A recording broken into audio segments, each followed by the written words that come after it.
Testing. All right. You can cut out that other. Hey, yo, aim. Yeah. Run it up, Blondo.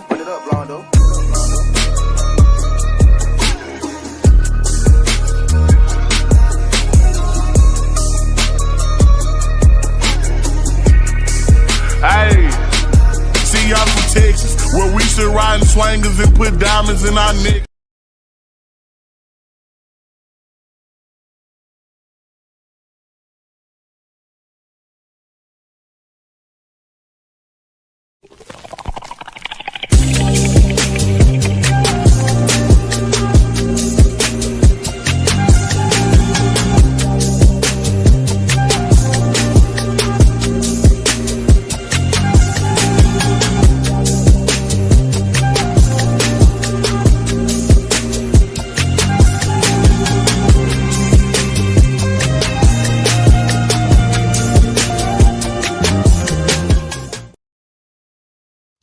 What's going on, everybody? How's everybody doing tonight? Sorry for the late mix-up.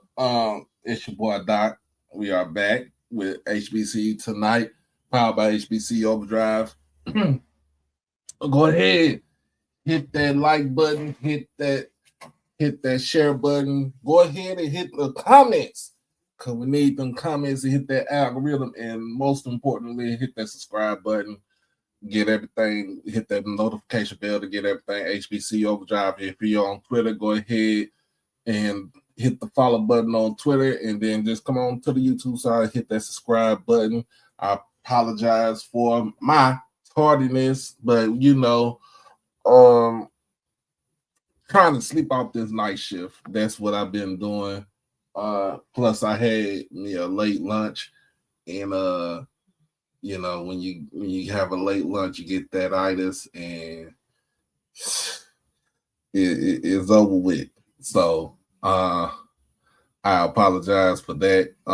But we are here, and it is the Monday after the Super Bowl.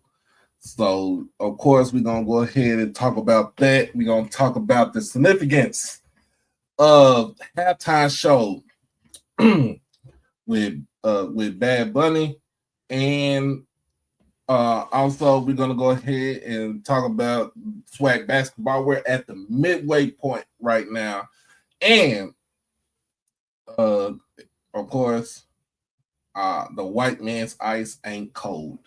And what I mean by that, we'll talk about that. We'll talk about that in a little bit later on in the show, but I apologize for my tardiness. I said I took me I took a long nap.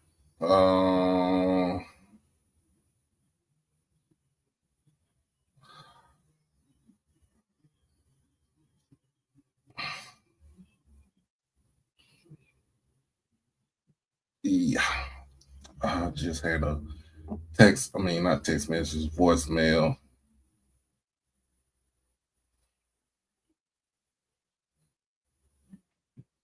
Voicemail from earlier.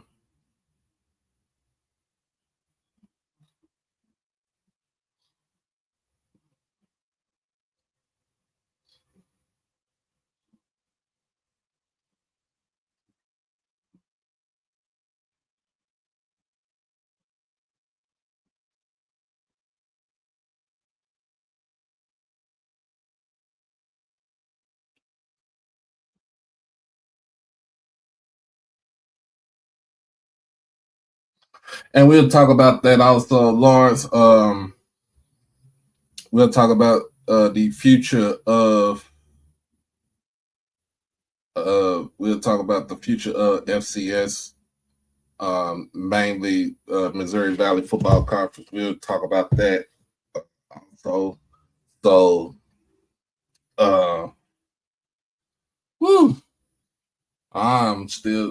trying to wake. I'm trying to get up and wake up and stuff like that.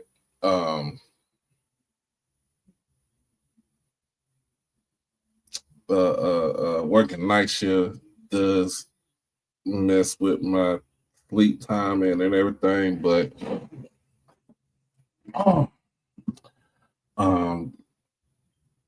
everything should be fine.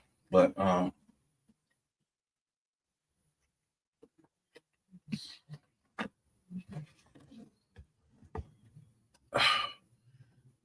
let's go ahead and hit the good commercial break right now. We'll be right back. This matches. We'll be right back.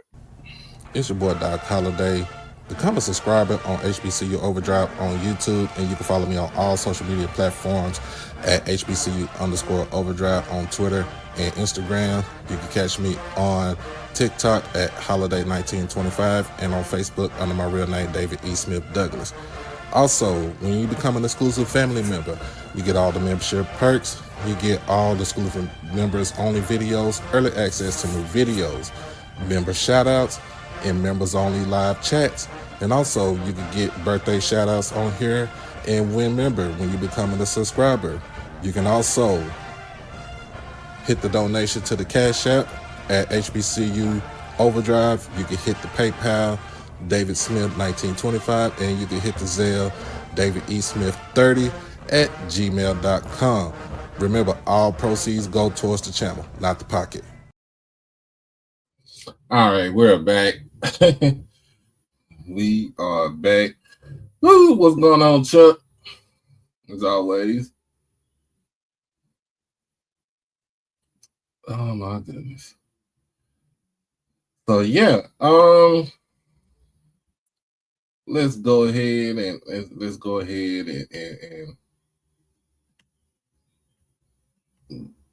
let's talk about this right here.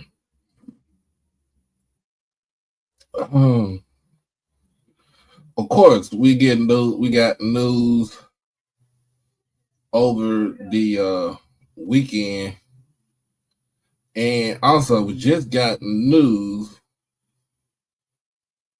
today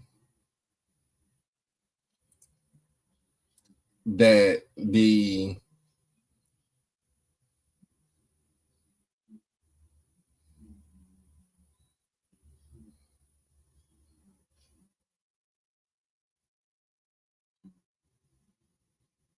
let's see.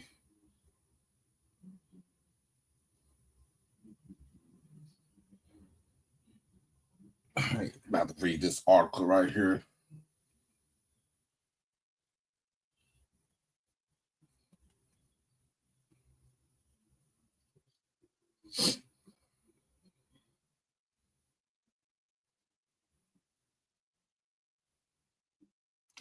All right.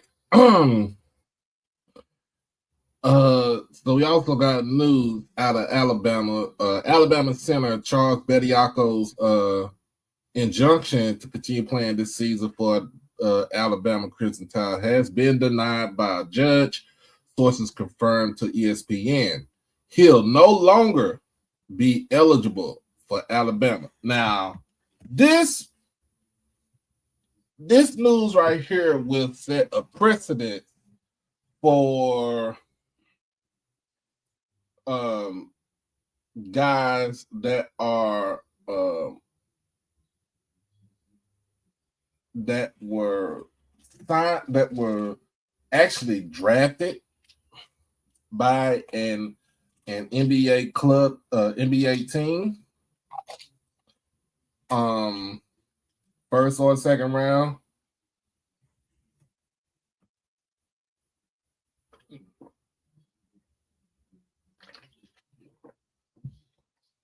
And that other students who have actually other players who have actually done this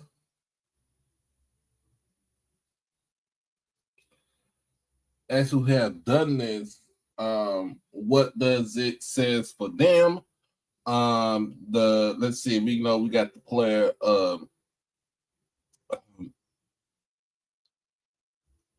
James Najee, who's a player who got drafted into the NBA, who's playing for Baylor now. Not really putting up spectacular numbers. And also this goes into, this affects Amari Bailey, who decided that he wants to go back to college after being drafted in the NBA, I think by I think if I'm not mistaken, by Charlotte.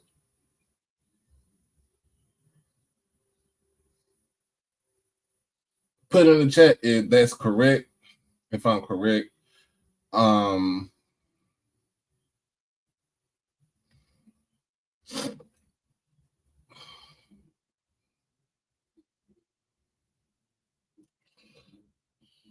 So, like I said, this sets the precedence that and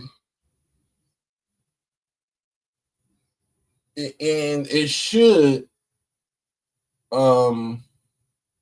be set. This should be set a rule if you give up your eligibility. Once you declare for the draft, you hire an agent, you give up your eligibility to go back to school.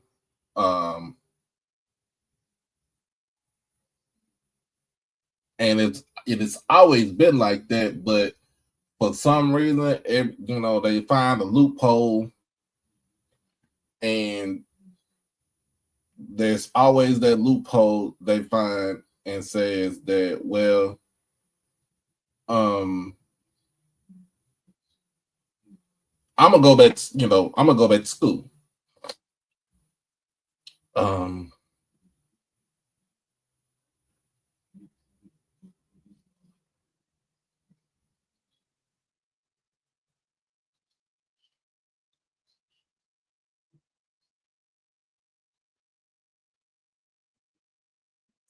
Which to me, I think it's ridiculous. And the reason why I say that,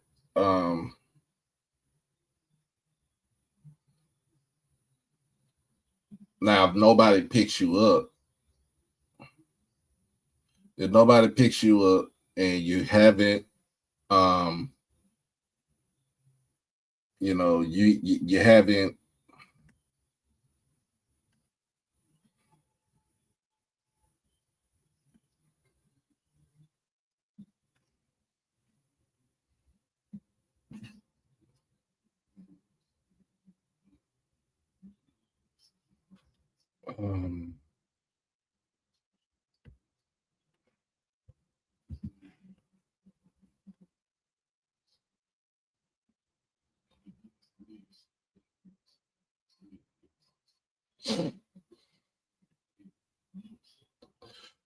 I mean, if you haven't been picked up, now if it's to the point you never got picked up, if you didn't hire an agent, then it should be you should be available to go back to school. But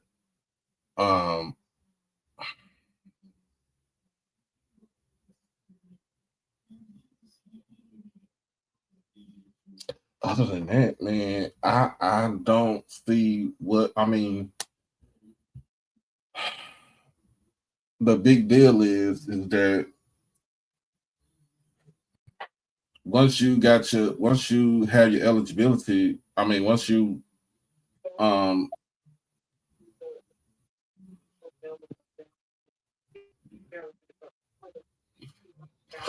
play your first game in NBA, whatever, however it is, or in somebody's league, then you shouldn't get any eligibility back. You should be able to go back. What's up, Troy? You starting off. Okay.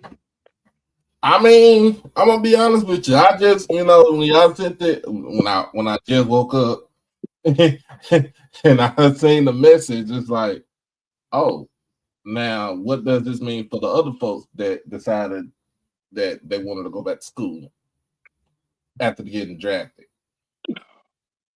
So Again, I'm gonna say this a lot.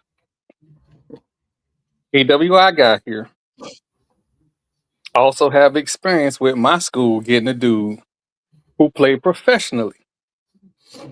But did he play overseas? Yes, he played overseas. This is why Well, I have an issue. that's different. I know this is why I have an issue. It shouldn't be different, but here's why. So back in the day when I was in school, there was a compensation limit for Euro players. Remember, the G League wasn't a thing back then. It was like the remnants of the CBA, and that was barely hanging on because Isaiah Thomas bought it. Mm-hmm. So players would go overseas, or players would be already overseas, usually white players. They would be overseas. They play pro ball. They would get pro tutelage. They would get pro compensation. Now, the NCAA used to, and I'm air quoting here, check to see what the contract compensation was. I think we all smart enough to know they got paid more than what was on their contract, but whatever. Now, you bring that to now. There are, and I'm not talking about the kid that signed the NBA contract and played the NBA minutes. I ain't talking about him. There are players who play in the G League and or that whole like you train but you're not in the G League. Those kids, all of those kids should be in the same boat with the European kids. Point blank, period. If you played in the NBA, in my opinion, no, you actually play NBA minutes. You shouldn't go back to college because you got a different level of training, right? Mm-hmm. But Duke got a kid that's averaging 4.9 points a game. They play in Barcelona Basketball Club or whatever, right? Right. How is it fair for him to be playing and not a kid? And I think the other kid that only played in the G League, he's still playing. And a kid who's played in the G League being told he can't play. It's the same thing. It's not full blown NBA, but it is But professional. it's still professional. But at being in the G League, remember, because the team you got drafted by, right? Mm-hmm. They have your rights. Oh, so here's the thing. And that's something else that people need to understand.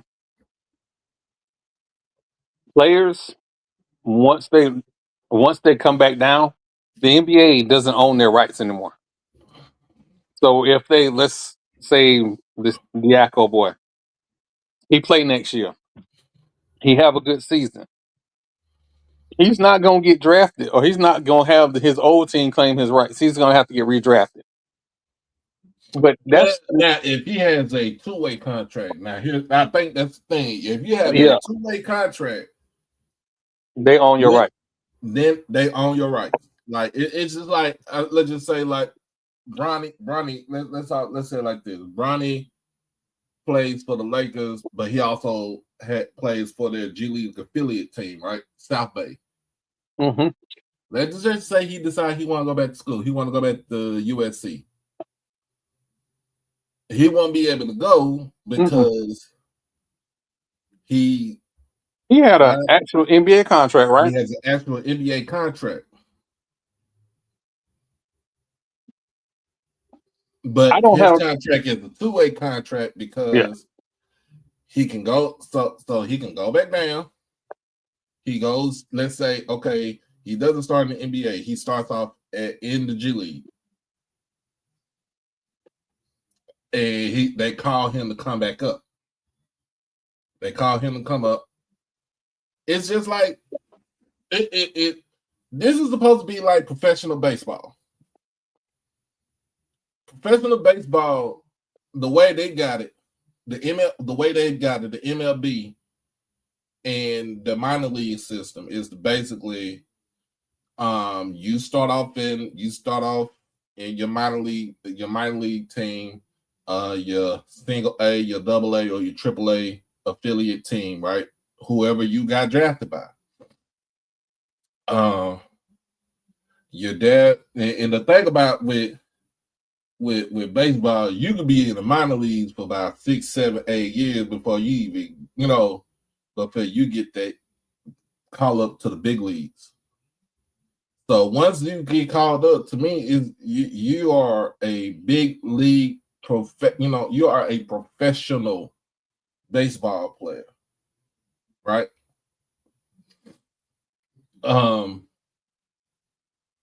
And they, you can go back there. They can move you back down if of course, the club can move you back down if you're not having a good, not say just a good game, but games, or if you are injured, like if you're on I want to say if you're on assignment, because if you're on assignment, then they try to get rid of you. But if you go down for a rehab assignment, you go down to the minor leagues for a rehab assignment. They want you to, you come off an injury. They want you to go down there, get you a little bit of playing time before you come back up to the big time, to the big show. It should be, that's the way it should be. And here's the thing. The NBA needs to go ahead and they need to set a rule in place so this won't happen again. But they did. The NBA has done what the NCAA has begged them to do, right? The NCAA was complaining about high school players going to the league, so they gave them the was it 1 year out of high school or one and done. They did that again. I bring this up, and I really think people need to really look at this. If you playing in the La Liga basketball league, you're not making $20,000 a year. There are guys who leave college who don't get drafted by the NBA, go over there and live a very good life off of that league. So I need people to understand like the money that we're talking about, because it gets twisted when we start talking about Euro leagues. And the picture I posted, if you follow me on Twitter, I posted a picture of the kid from Duke. Yes, he's I think he's African, but he played in that Barcelona league, or he played on the Barcelona team. But by and large, the Euro players are white. So there's never any outrage. There's never any, we need to reform the European players coming over.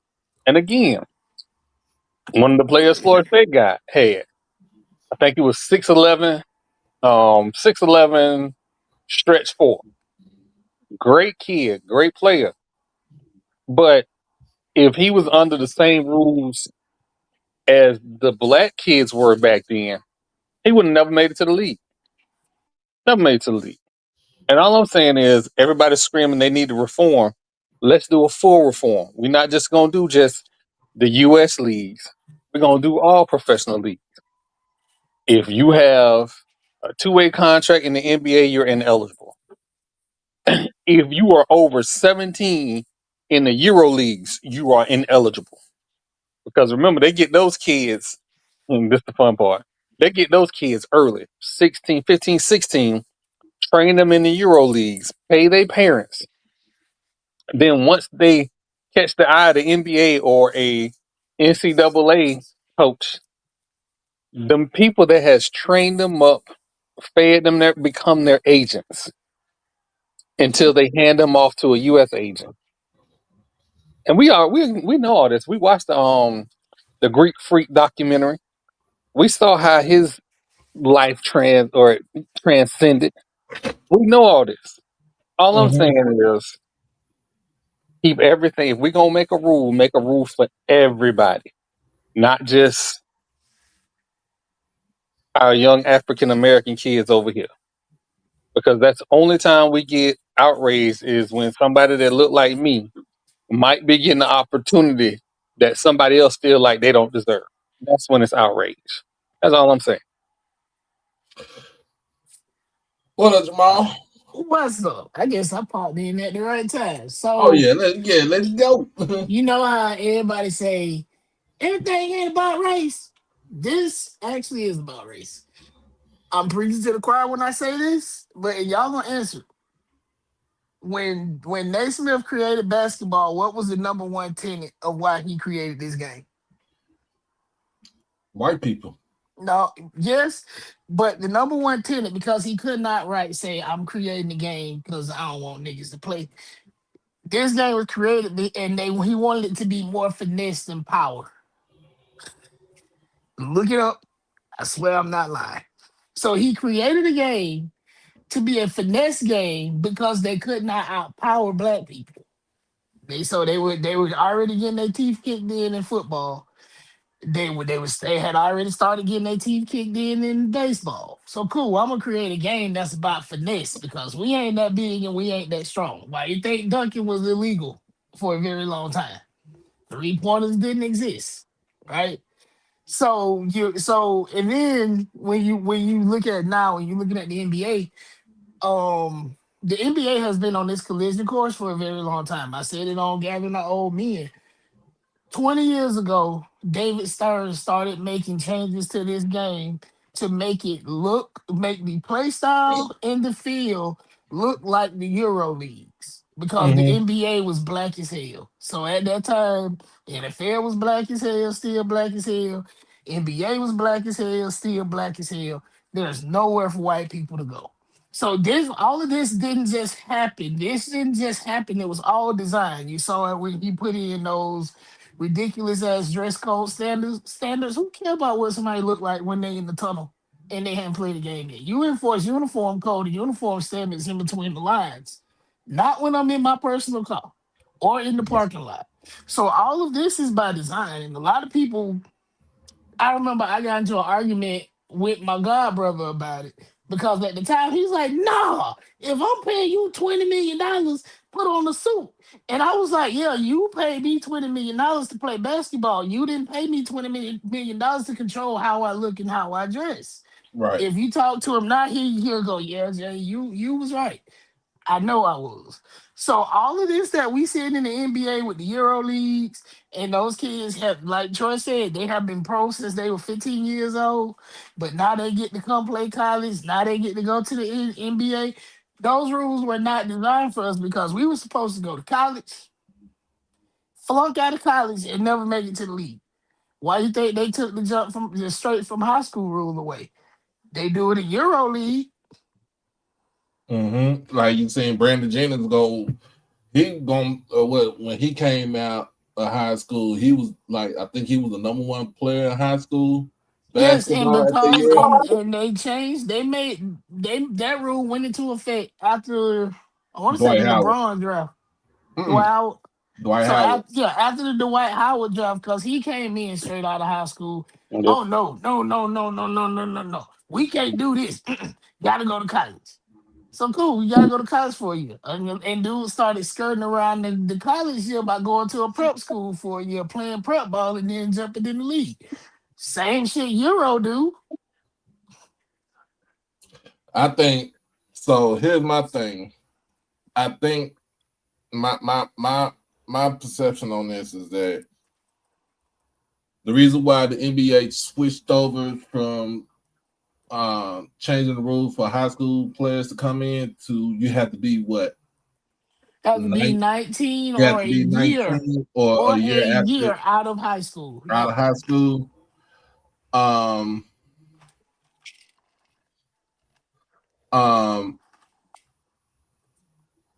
I think because it was so many. So at that time, it was so many kids coming into the NBA out of high school. They wasn't getting developed, But and they not gonna get developed in 30 college games either. right. But at that time, I think this is what David Stern was thinking. They wasn't getting developed, and it was the league was getting saturated by young folks by young players, and it it's almost the way it is now because because when you think about it, when you look at it, what's the average age of an NBA veteran? Or how many years? What's the average years of an NBA veteran right now? I don't know. It used to be like 6, right? But it's Yeah, way lower than that yeah. now. It used to be 6 years. It used to be 6 So we years don't because have those I dudes, think the NFL is like 3. right? So So I we think don't. the NBA was like 6. It So was. we I don't don't know what it is have. now. So here's the thing, and I What always say is this. happening? I listen to all the podcasts like Mellow 7 p.m. after Brooklyn and of course all the smoke. Even the 520 Club 520 with Jeff Teague now, right? So I listen to all those, and the main thing that they always say is that, especially Steven Jackson, he says that there are no vets like the vets that they had coming up. No, And it's not. But it's I not. don't. So here's the thing. You're right, right? But how do I say this? And no, you have your thought, but it's not like completely done baking. Um, yes, those kids jumped, right? Like you think, look at like what Sebastian Telfair. How long was he in the league? Like 3, 4, 6. Did he just get out of prison? Yeah, he just got out of prison. He was only in the league like 3 years. He ain't even trying. He was in the league like 3, 4 years, right? And he was supposed to be the next man up, Mm-hmm. and it didn't work out for a number of reasons. What it goes back to, what are these teams using to honest to God evaluate the talent? Because just because a dude comes out of high school and he has the measurables don't mean you have to draft him. You can go and draft a guy that played 3 years in college, and you have the film and you know just what he's gonna do. Mm-hmm. Teams chase money. Teams chase it's clickbait now, but teams chase trends, and teams and money ruin the integrity of the league. Not allowing the kid that had the actual talent like a LeBron or Dwight Howard or shit, who else jumped in and made sense? I can't think of, but of those two guys, as the yes, we gonna draft every single get kid that declares. You don't So have to, and because then too, you look at a D Wade. D Wade stayed at Marquette what 3 years before he jumped. Yeah, uh Yeah, yeah, yeah, it was but because he three. didn't he was graduate. He but went back remember and graduated, his and freshman you knew year, he was him. Like you could but see it remember when he was his at Marquette. yeah, but remember his freshman year, he redshirted because he was almost considered a prop 48. Yeah, Yeah, he came in after Prop 48 had ended, but Right. they had to get him in the classroom. but he had 3 years, wait, 2.5 years of film. Like you knew he was him. He earned that draft spot that he had. You knew he was him. And then you had a generational talent like LeBron go number one. That makes sense. Yeah, we all saw that though. We saw that. You right. Uh, That was an undeniable generational talent. And yeah, Braun haters gonna be Braun haters, but it is what it is. we The see the dude had same the thing. measurables. He had the basketball IQ. He had the work ethic. It made sense. We saw the same thing with Kevin Garnett. We saw it with Dwight Howard. We saw it with we saw it with Kobe Bryant. Yeah, and Kobe. So but those guys, you can point at those guys and say, yeah, those guys changed the game when they came in. They absolutely changed the league. They made the league. They made the vets be like, yeah, let me let me skip the club and actually go get some shots in tonight because that young nigga coming. Yeah. Yeah, especially when LeBron came in and you just look at the class that came in with him. Like even Melo could have came straight out of high school, but his 1 year at Syracuse was his development league right there. And it worked. And had he chased championships and not dollars, he would have a ring. But he still made the Hall of Fame, so it don't really matter. Right. But again, Melo was him. He put the Yeah. work in. He had the basketball IQ. Yeah, same thing. And I can say the same thing with Chris Bosh. Chris Bosh, when he came out of Lincoln, he was the Texas Player of the Year. He was Mr. I don't He know. was We Mr. don't have Texas. He Mr. was. Y'all don't have Mr. Basketball? Oh no, we don't have Mr. Basketball here in Texas, but What? we have he was Player of the Year in the state of Texas. He and that's for all that was for all classifications from 1A all the way up to 6A. I mean, Yep. but at the time it was 5A. He dominated the whole Texas scene. He took his year at Georgia Tech. His game translated to the NBA. All he had to do was just get bigger. Because he came in as when he was a freshman, when he was a senior at Lincoln, he was like 205 pounds. He was skinny. And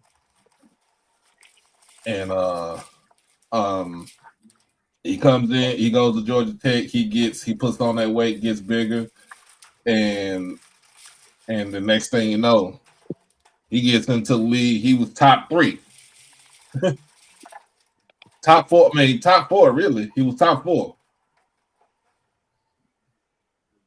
Hey, I don't mean to change the subject. I just want Tyler Ward to just shake a player one good time. You know that man is a Christian. He ain't doing that.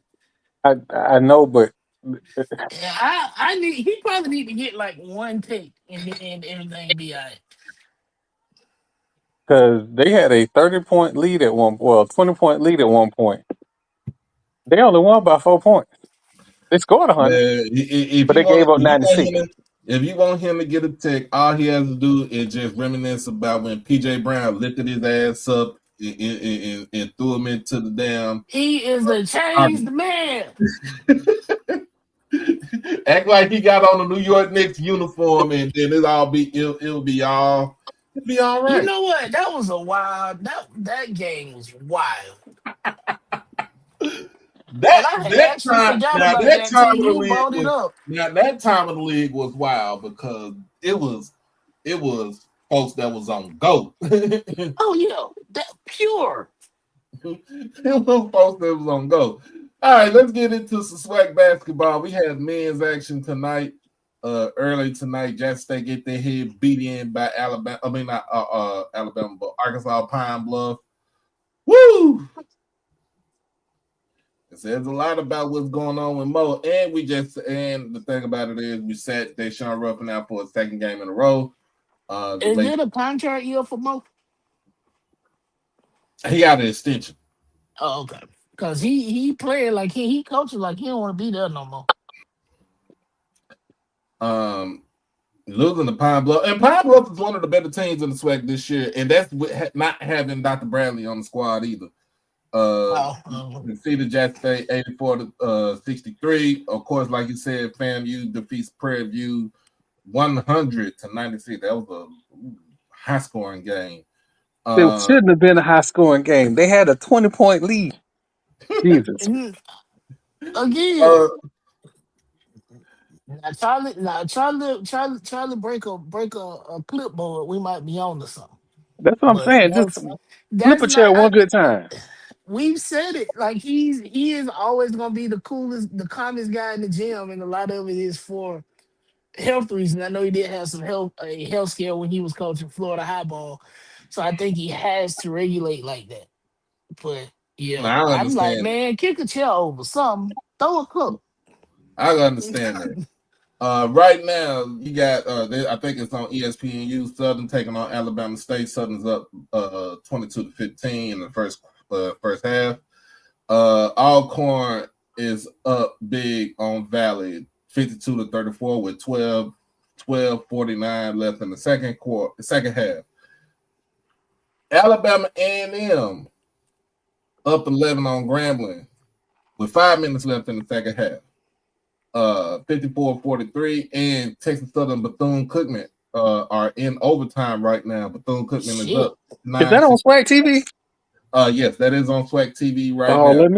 let me turn to see Johnny do his thing. Texas Southern is down 69-65 with 2 minutes 47 seconds left in overtime.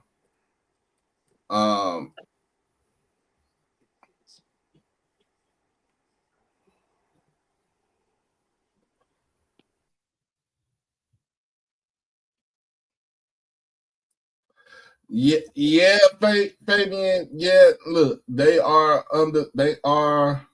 underrated black excellent areas, but at the same time, it would not have been like that if it wasn't for the black flight to the suburbs. Trust me. I moved to Cedar Hill when I was 13 years old, and we was only 3 families on my block when I got to Cedar Hill in 1993. It's changed now. Right now, with a 9-1 record in conference right now, let's see how if it stands. Is Bethune-Cookman. Man, don't start tonight. Don't start. Followed by Pine Bluff at 8-3. Southern coming in at third at 64. Grambling at 5-4. Jackson State 6-5 after tonight. Texas Southern 5-5. Alabama A&M 5-5, and FAMU at 5-5. Bama State and Prairie View coming in at 4-6. Alcorn at 3-7, and bringing up the rear is Mississippi Valley at 0-9. And this is the halfway point, y'all. So this is the halfway point. So they still you still got some about to hit 10 games in the conference. Some already hit 10 games going on 11. You still got 7 to 8 games left in conference play. Now all they're playing for now is tournament seeding. Yep. No, Cookman might be the best squad in the conference. I think You that better not hurt me let to say it. Marlo hear you say that. That just hurt me to say it. It hurt me. See, listen, Marlo get to be Marlo all the time. Because we have people that I need to have conversations with, I try to be somewhat unbiased. This still hurt me that they got the best squad in conference. Again, when your basketball coach is also the AD, He can you focus get the on. pick. You get the pick. You say yay and nay to everything. Hey, cause I don't stay by the Star in Frisco. I actually stay where Texas Stadium used to be at. So I'm over in that area. Oh But I'm wait, like 25 minutes from the Star. Doc, 20 we're minutes. gonna talk about the Montana State coach today, right? We're gonna talk about Yeah, him. we're gonna talk Oh, about we it. gon' we We're gonna gonna talk talk about about we're gonna talk about Montana. all day. We're gonna talk about Montana FCS State football. got a linebacker that just got a 9th-year eligibility. The nigga is 30 Oh wow. or close to. He might not be 30. He might be like 27. Well No, he closer than that because he done about been out of high school 10 years, still playing college football. he like 27, 28 then. So Yes, he's old as hell. man. Find a girl that you kind of like, get married, buy a house, have kids. We should say the same thing for TJ Finley. He already got kids. Yeah, he Is, got is, kids and he married. is this a safe Yes, space? yes. Oh, he said it's Montana, not Montana State. Oh, my Look, bad, Zach. Montana. Um, listen, if this is a safe space, some of y'all might not be old enough to remember this.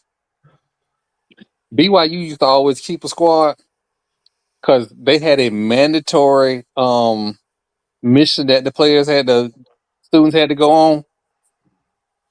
And You it was don't like have 2 to. You years. don't have to. But if you join the Mormon faith, then and you sign that it's something that you sign. I think you don't have to do that. Doc, Uh, they had offensive linemen that would go on a mission, come back, get a red shirt. The mission don't count at all. That stopped their clock. Yep. They get a red shirt and they played 3 more years. They kept a stick. Lavelle Edwards no. was the What I'm saying, original cheater. but what I'm saying is, if you let's just say if you're not converted to the Mormon faith, let's say you just there to play football, you go to school, play football, right? Like a lot of black people is not going to convert into the Mormon faith. They don't Hmm. care. They're not going Bullshit. to. It was the Gladys Knight is. Polynesian Wait a kid. minute. No, I said black people. I ain't say Polynesians. Stop. I know Polynesian kids, but I said black people. But you got black Stop. Wait. Gladys Knight is a Mormon, bro. What are you talking about? who? Gladys Knight. Gladys Knight was their choir director. The Mormon church has Grammys because Gladys Knight was their choir director. She's a Mormon. There are plenty of black people that are Mormons. Unfortunately. Them Oh yeah. kids. Them hood kids is not being no Mormons. They Them just ain't listen. I say this Dangle a about the white black girl in Mormons. front of them. Yes, they will. The thing about the black Mormons is they ain't the ones on the bicycle. I say that. I said it. Somebody get mad at me. Cause they deployed a couple black ones on fan youth campus. Hey, can I talk to you? No, you cannot. Yeah, But because the white one, I think the white one got threatened or almost beat up one time, and he ain't come back no more. I'm just saying like this. Most of them kids, most of the kids, the black kids on their team they are not going for no. They're not going on no Mormon mission. They are going to be playing football.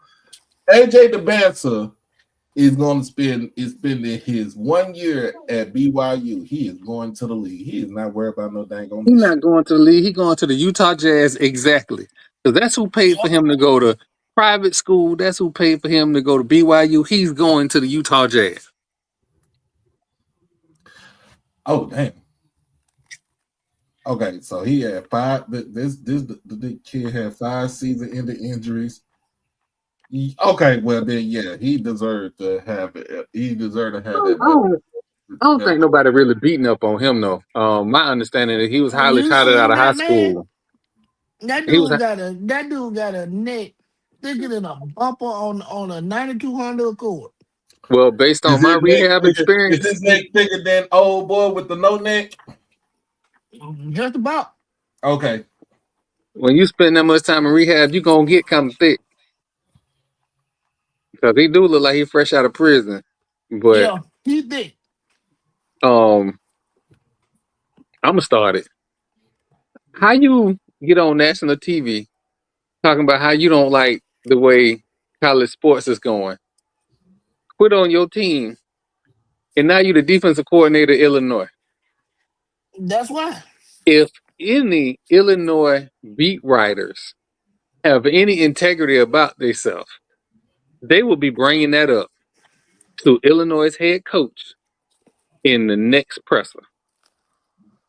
Who's the That head man coach? had that man had already Head coach. that man had already signed the contract to go to Illinois when he Oh, of quit. That's why course he he quit. did. Of course he did. It was, and my thing is, you scapegoated a whole generation of players because you wanted to make money somewhere else. No, I don't think it's not. I think he still wants to coach football. He still wants to be around football. He just don't want to be a head coach that deal with NIL in the portal. But okay, if he's the defensive coordinator at Illinois, he's recruiting. And them recruits are gonna want to talk about, hey, what can you possibly offer? Now he may only say, hey, we'll talk to our GM or whatever. He may only say that. But that is still a thing. He's still gonna get pissed off because he lost a player because they couldn't offer X, Y, and Z. That's still a thing. But that ain't even my thing. My thing is he didn't have to say all. He didn't have to vilify the players of the sport to exit stage left. He white, It, ain't he? yeah, That answers your question. you're right. I listen. If I'm a football coach in the Big Ten and I know they got a play on their board, the reverse recruiting that I will be doing. Hmm. Oh, he say he don't like players, but yeah, he coaching. That would be my first comment. And I'm sure he's probably an excellent coach, but he didn't have to lead the way he did. And on top of that, them kids that went there to play for him, they didn't deserve that either.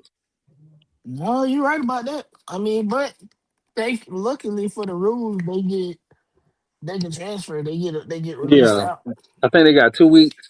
Yeah, they got I 2 weeks. don't know exactly when the clock starts, but they get 2 weeks to transfer. So 2 weeks to jump in the transfer portal. So But I still say like this: AJ the man said yes. If he's going to a pipeline to the Utah Jazz, I'll be looking into that. But at the same time, he ain't doing no Mormon mission. I'm sorry.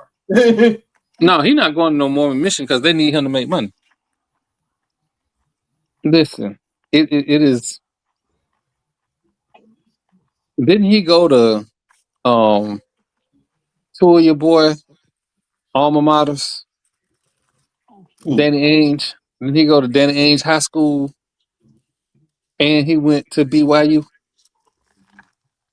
Mm-hmm. He I gonna don't be a know U. about the high school, but I know. Of course, I know Danny Ainge with the BYU. He had an by the way, he had an NIL deal in high school.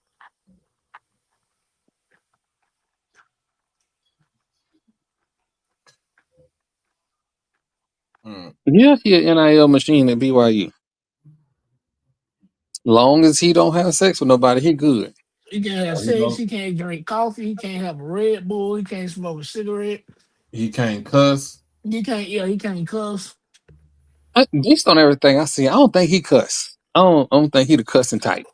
Yeah, he That is. man, that man gonna get to to the league and be like, Fuck all that shit that I was doing at BYU. nah, What's who up? was that? Who was that got drafted to the Lakers and they turned him out? God damn, I think his name is. Say he went to Utah Prep. Yeah, that man is going on a mission. He's a Mormon through and through. He could have went to Utah, University of Utah. What I'm telling you is he went to Utah Prep because somebody sent him there, and that somebody is running the Utah Jazz.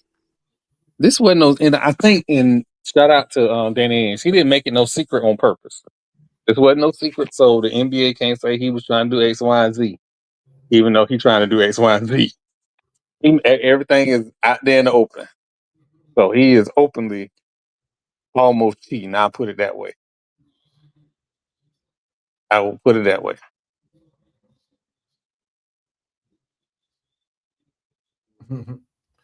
We know about Jim McMahon. Jim McMahon was he Man, wanted to can you listen?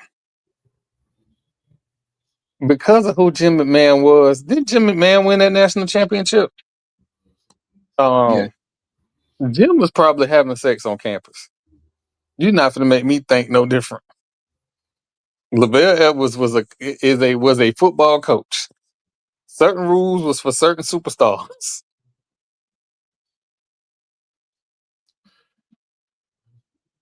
AJ DeBass from Massachusetts. Mm. Mm-hmm. He Well, ain't no. I mean, he is a they is using him for, like you said, to boost up the program. exactly. All right, let's go ahead and talk about Super Bowl last night, and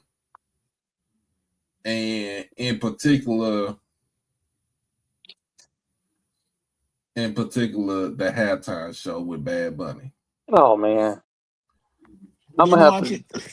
listen. I didn't. I, Let me be clear. I didn't watch it because I have no any kind of issues with the politics or anything. I literally had a bowl and a half of chili the first 5 minutes of the first quarter, and halfway through the second quarter, I was sleepy. So In in the other second words, quarter, Jamal, he ain't got the itis. I went to sleep. When I woke up, it was the fourth quarter. No, I just I don't listen to Bad Baby's Bunny's music. I have heard a couple of his features. I'm not a fan, so I don't really care. Also, when and he did it in Spanish, well, good and cool. Um, Oh, you know what? I ain't Jamal. I ain't trying to interrupt you, but Zach trying to get me to crash out. oh. But who got listen? Who got half of them losses? Because no team has lost more Super Bowls than the Patriots, and who got three of them? Three out of the six. The fake goat. That's who got three out of the six. I'm sorry. I So heard I Bad said there's Bunny. only I one goat listened. in Vegas, and her name Adrian. It is not Thomas Patrick. For real. I I heard I heard of Bad Bunny, so I listened to it. I might not know what he's talking about. If it's a Spanish, if it's a translator on Apple Music to translate the words that he's saying on there, then yeah, I mean I'll get with it, but I just like it because even though he talking in his he talking in his native language, uh, um, it's entertaining. Everybody got to forget Hey, the their second. Super Bowl halftime got to be Afro beats. That's the only way it makes sense. Uh, the only thing about it is that remember the second major language that is spoken around the world is Spanish. Why? Colonizers. Thank you. There you go. Thank you. But here's the thing. Like, I'm not even mad about him making all his music in Spanish. What is interesting to me is all these conversations. One, he's American. He's from the Thank, good old USA. He is thank you, Puerto Rican. He has a U.S. social. He has a United States Social Security number. thank you. He can go in and out the country at will. He has a passport that says United States of America. Now that Exactly. I will go toe to toe with people on because he's American. We Thank you. speak English. No, we don't. We speak whatever people start saying. That's what we speak over here. If you want to know whether or not you speak English, talk to the British. When you have a conversation with the British, you realize real fast you do not speak English. Mm-mm. I'm a Negro American and I speak Southern. So there we have it. With black people here, especially ones that have been in the South their entire life, don't speak what white people speak here, or some black people. How we say words, our dialect, our tone is completely different from everybody else. And if you think I'm lying and you're not from this region, go talk to somebody from Mississippi or Alabama. So you can go to St. Pete. Right. Like, Talk to somebody from the Florida Panhandle or North Carolina. Not even really North Carolina, the Carolinas. Because if you talk to somebody from Inland Carolina and somebody from Low Country, completely different. Mm-hmm. yeah. Yeah, what's called would tell you that in a heartbeat. Kobe would tell you about that in a heartbeat. Mhm. Who? Kobe. Yeah. So what are we doing here? Him speaking Spanish. I just felt like I wasn't his target audience, and that is okay. Because it Yeah. wasn't because here's the thing. Just like last season, like last year with Kendrick Lamar, Exactly. it was not for everybody else. It Like wasn't for me. Kendrick Lamar, his message was for black people to be in Mm, one of the blackest cities in the United States, that is New Orleans, and to get under the skin of Trump And Drake, the white man from Canada. and Drake from Canada. Bad Bunny's audience was not for black people. But guess what? You know what? You know what the best thing about black people is? We fit in every damn We well. fit in everywhere we go. It don't matter where you put black people, we gonna fit in. We fit in everywhere we go. It was folks you watching videos. These folks out there, they salsa, that they everything dancing to the beat. We don't care. We don't know what he's talking about. We don't care what he's talking about. But we hear that beat, and if it sounds good to us, we're gonna have us some fun. We don't give a damn. Now it's it's black people that do have Latin American nationality in them. I got a homegirl. Shout out to my homegirl, Miss Chrissy. She's black, and I think she's half black, half Latino. I don't know what the part her other heritage is, but she represented all day, every day. Talk to her on Twitter and stuff. She represented all day, every day. She could understand. Y'all can say, well, David, you're from Texas. Doc, you're from Texas. Yes, I'm from Texas, but that doesn't mean that all black people understand freaking Spanish. I understand a little bit, poquito. But like I said, you get a good beat and you got some sort of rhythm. We're gonna go out there and make it a party for ourselves too. But yesterday's show was not for everybody. It was for the Latin American heritage. It was for the Caribbean, because guess what? He went out there and the Caribbean nations were represented. The Latin American nations were represented. You had the Caribbean nations. You had Jamaica out with Jamaican flag. You had the Haitian flag. Let's not talk about how the Dominican Republic hates on the Haitian. Which, you know what's crazy about that, Doc? So if you go to the Dominican Republic, right? I've been to the Dominican Republic a lot of times.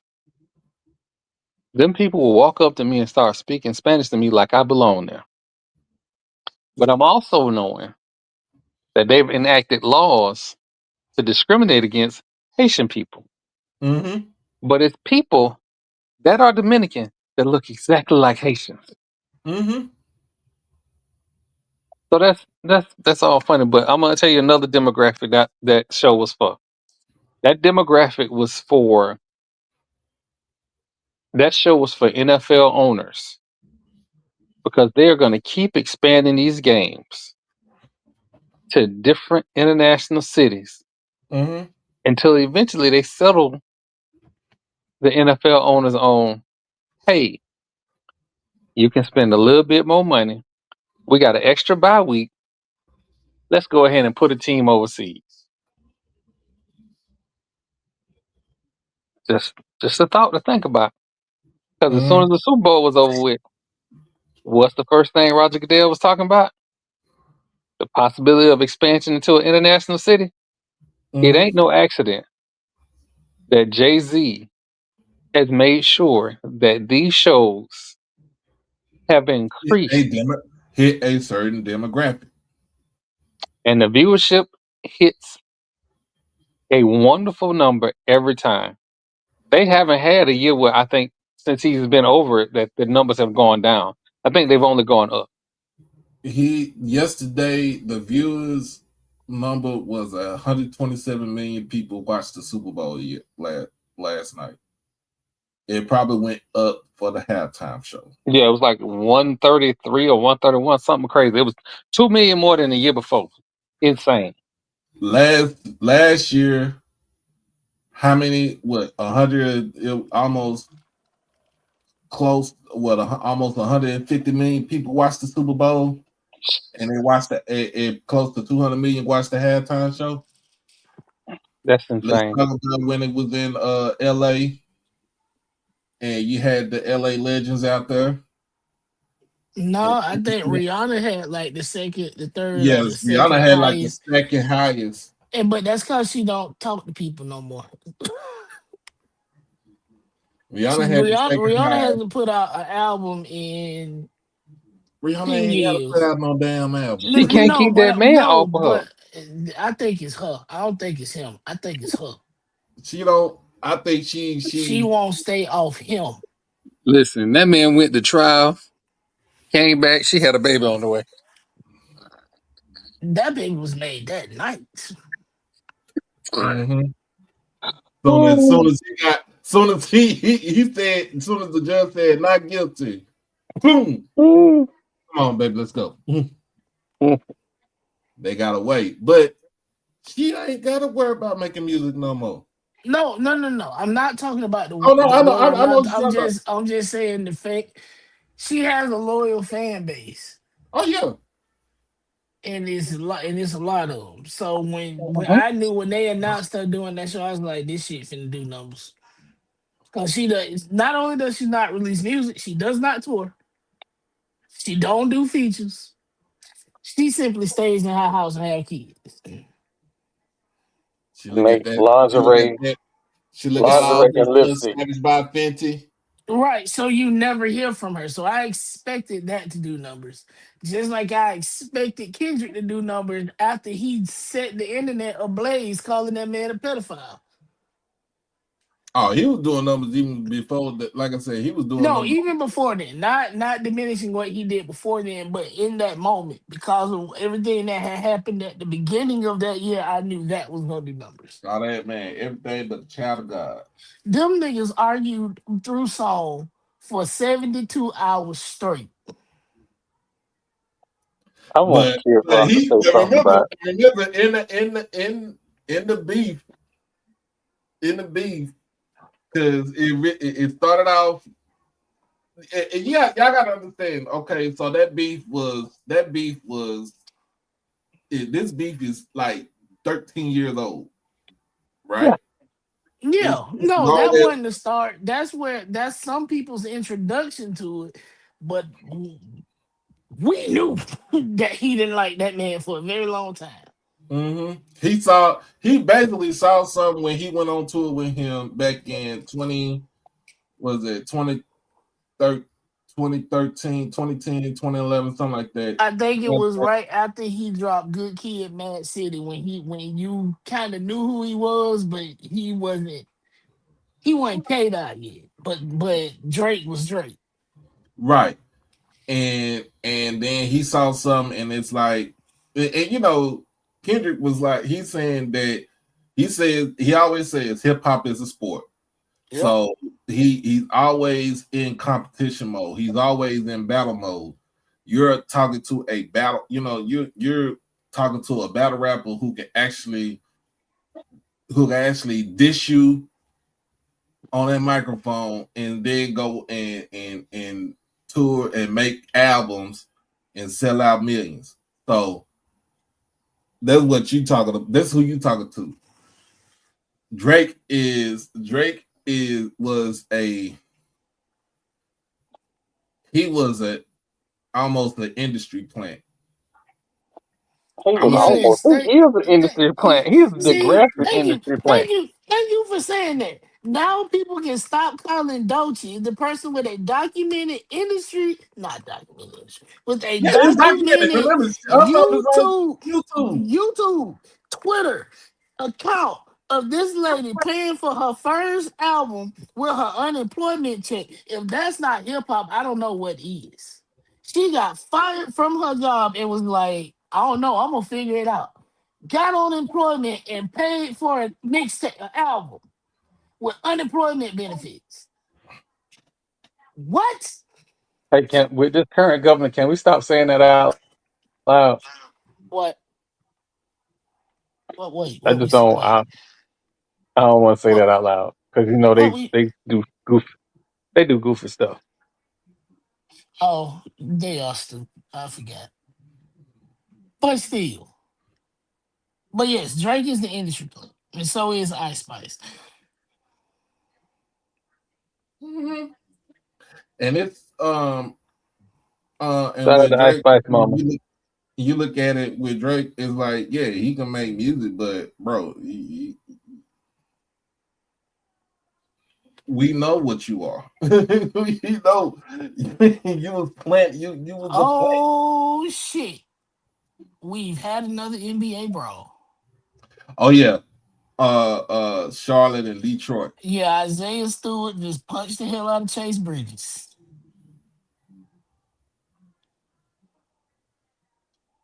I'm mad at that. We need more bros that don't go into the stands. Nah, they ain't going to the stands, but they damn sure left the bench.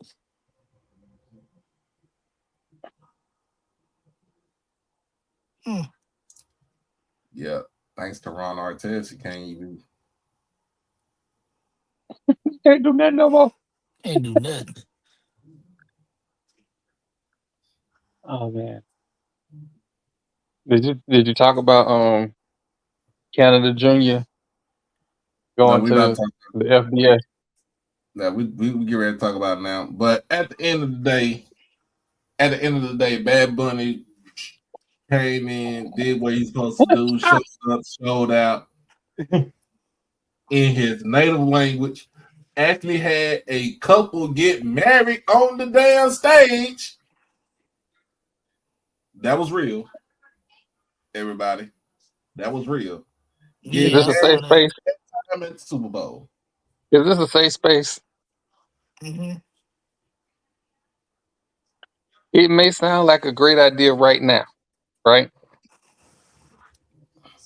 I don't know if I want to get married at a Super Bowl because I got married during what is normally homecoming week.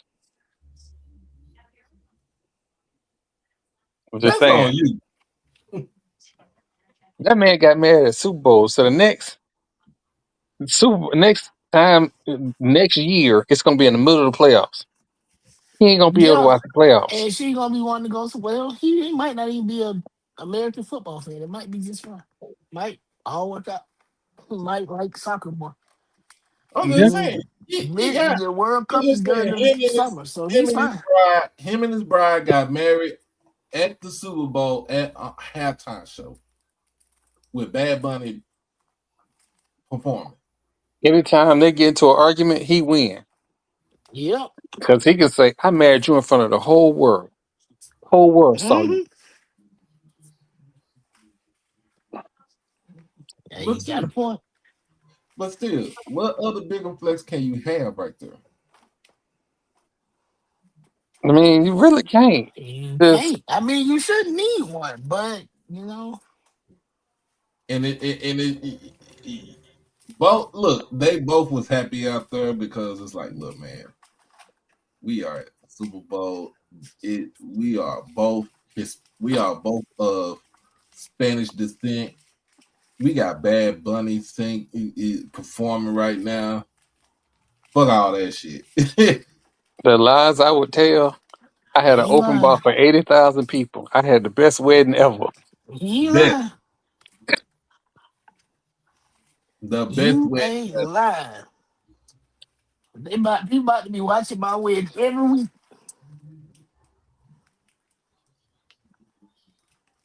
And what else? What can you do? Right. I'm with Troy. Every time she starts some shit, he win. Hmm. You think I don't pull out that 2 million view post when I need to? Pull that thing right on out. But you walk in the living room, it's on TV randomly.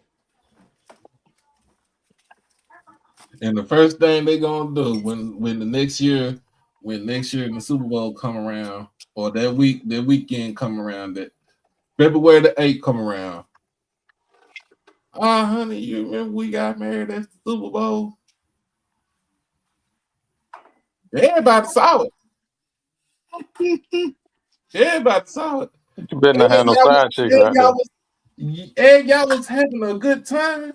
Yeah, you can't at that point because everybody know you can't even lie. Ain't nobody know Stephon Diggs. All right, Hey, let's not, don't he gotta go to court on Monday? yeah, he got to go to court. He had to go to court today. Damn. I thought they were gonna let him wait till Monday. They said, nah, buddy, bring You your know what? ass. I'll be the bad guy. So your soon-to-be ex spent $1.2 million on a Super Bowl party that neither one of you attended because you had a chick sitting with your mama and your brother at the Super Bowl. The man had 6 kids in one calendar year. What should you expect? I didn't listen. I just The biggest indicator of how people gonna act and what they gonna do is the past. yeah. Mm. It's their history.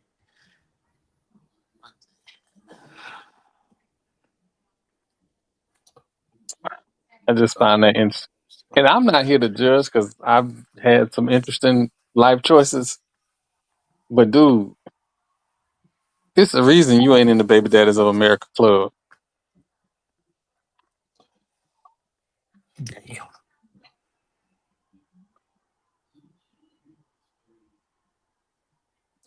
And also, had Coco Jones perform the Black National Anthem, Mm-hmm. and, Hey, and, she finna be single again. I'm just waiting on it. and her boo thing, Donovan Mitchell, Spider Mitchell, was right Lying behind. Lying ass. I might not be 6'2" and rich, but I can cook and I'm funny. Hey, real quick, Rick Pitino just beat up on his son again. Damn. What's not new? Right.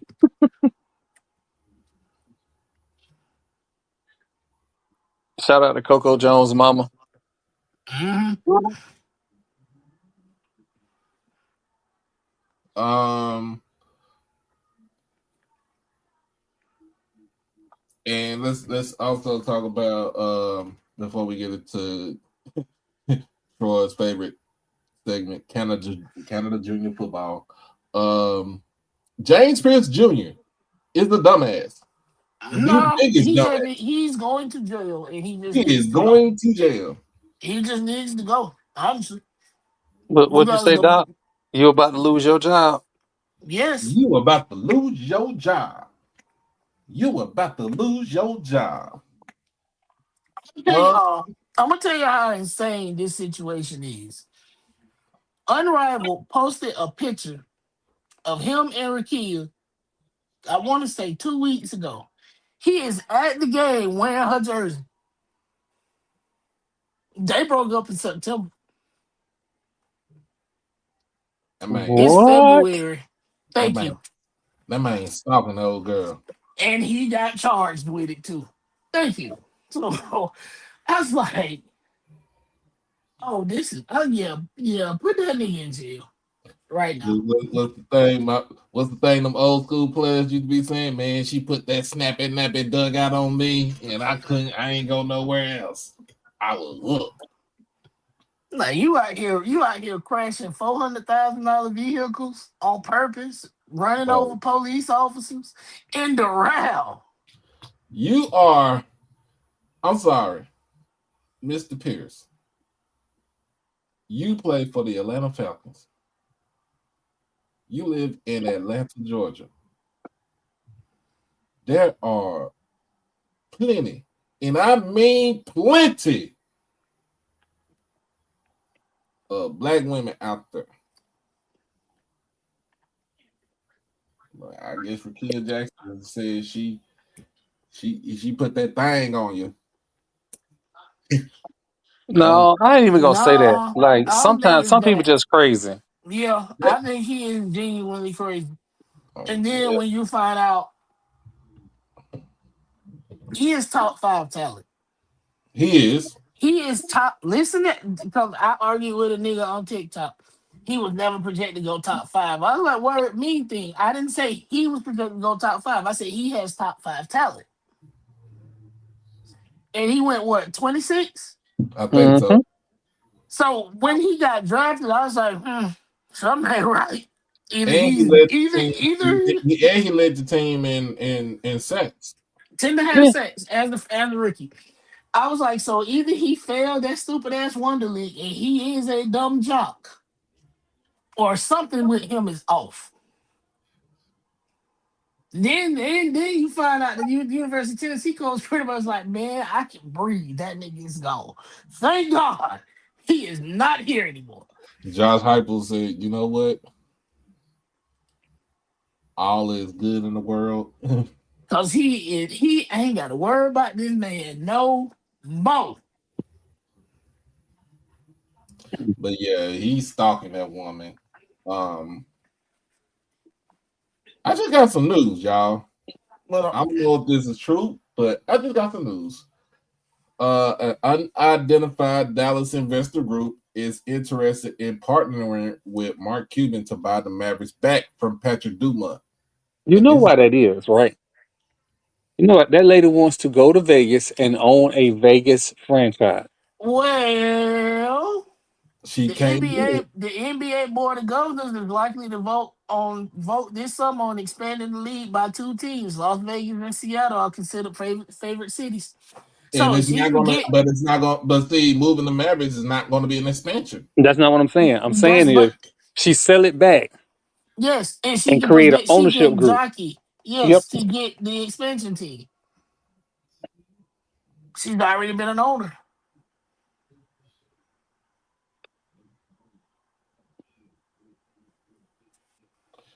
Some people say he don't know what they don't know why he sold the team to begin with. Like he Because sold, he's told people why he sold the team, because he wanted to go do other stuff. he wants to do other stuff, and he wanted to be around his kids. Yeah, like, and if you're wondering about the other stuff that he's doing, if you have a prescription and you cannot afford it, I think it's called World Cost Pharmacy. It's owned by Mark Cuban. He said medications at cost, even cancer medications at cost. So that is what he's doing, and he's still making money by selling these prescriptions at cost. Oh yeah. So that's what he's doing. He's doing other stuff. He's around his kids. I can honestly, he probably enjoyed owning the team and being an owner, but that just seems outright stressful to me.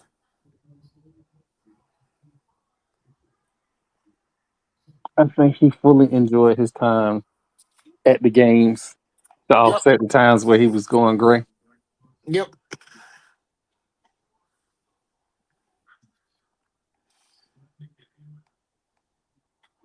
But But yeah, I just seen that it just came across my timeline on Twitter. But like I said, he put in the clause, he put in the contract clause that you can't move the team, you can't move the team out of Dallas. The team has been here for 40 years, hmm 45 to be exact. Let's keep it a buck. they 45 years just to be exact. they just retired Mark McGuire's jersey. Shame So on we them. just retired Mark Aguirre's jersey. The Mavericks is Dallas. Even in Yeah. our bad years, we are still Dallas. This Yep. still is Dallas. um, but man, let's keep it a buck. They're not going nowhere. No. If No. she wants to own a team in Vegas, she put the money in for however much the money is to get the team in Vegas. That's it. That's all. That's it. That's all. But let's go ahead and talk about the white man's ice ain't cold. And what I mean by that, what I mean by that is we all saw over the weekend, this came out Saturday, that North Dakota State is deciding to move up to the FBS so they can stop parading around like that they are a FBS team in the FCS. And y'all got to remember, North Dakota State came up They've been coming up slowly but gradually. They started out as Division II, but at the time it was Division I AA. They were a Division I AA team disguised as a Division II team. It's the same thing with Boise State.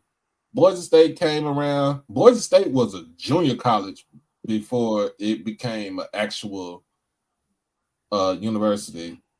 They paraded as a Division II team in FCS clothing. They jump up to FCS with Division I AA, and they will parade around as a Division I AA with FBS dreams. And then the move came up. They got to the FBS, and we see what they do. Same thing with Marshall. Marshall was the same way. Marshall was a FBS team disguised as an FCS. They made the move up. So North Dakota State is going to pay the $12 million to get into the Mountain West Conference as a football-only institution. So this is just for football only. I don't think they play anything else good but football. But all their other sports, basketball, all the other sports that they have are still in Missouri Valley.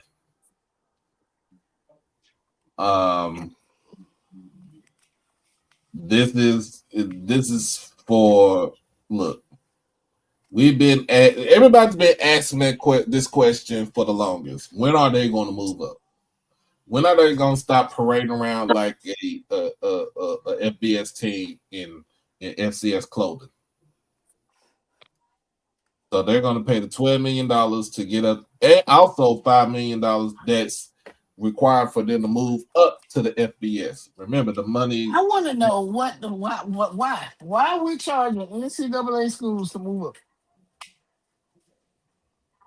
Well, they got to pay for them lawsuits. But here's the thing: everybody's focused on them $17 million. They You know how get much that money money? back. That Exactly. You know how much money they get back this year? At least $3 million. They get the only thing they cannot do is they cannot play for the conference championship and they cannot play in the playoffs. If somebody from the Mountain West makes the playoffs, they get a full share of that money. Hey, Them $17 million is nothing. Let's say with the media rights deal and revenue from the conference and everything, let's say they get $6 million this year. Would you make that move? Hell yeah. Uh-huh. yeah, Like everybody that what I call the no ballers. The no ballers are like, oh yeah, it's about time they changed competition. This was not about competition. this is financial. This is money. But It they're makes gonna make in the next 10 years, they would have never made on the FCS level. and remember, this is all this money was raised by donors. And that's the Private, thing. The private, donors are paying private it. donors pay for their indoor practice facility that they have.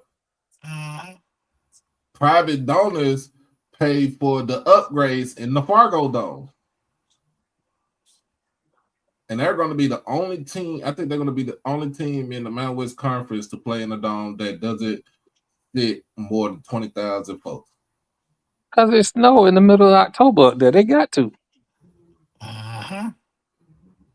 But the thing that I find amazing, because Twitter's not a real place. Nope. I see Zach and all these other people saying, "Oh, I think they'll win the Mountain West the first. They'll be the best team in the Mountain West the first year." We don't know that yet. FBS is still FBS.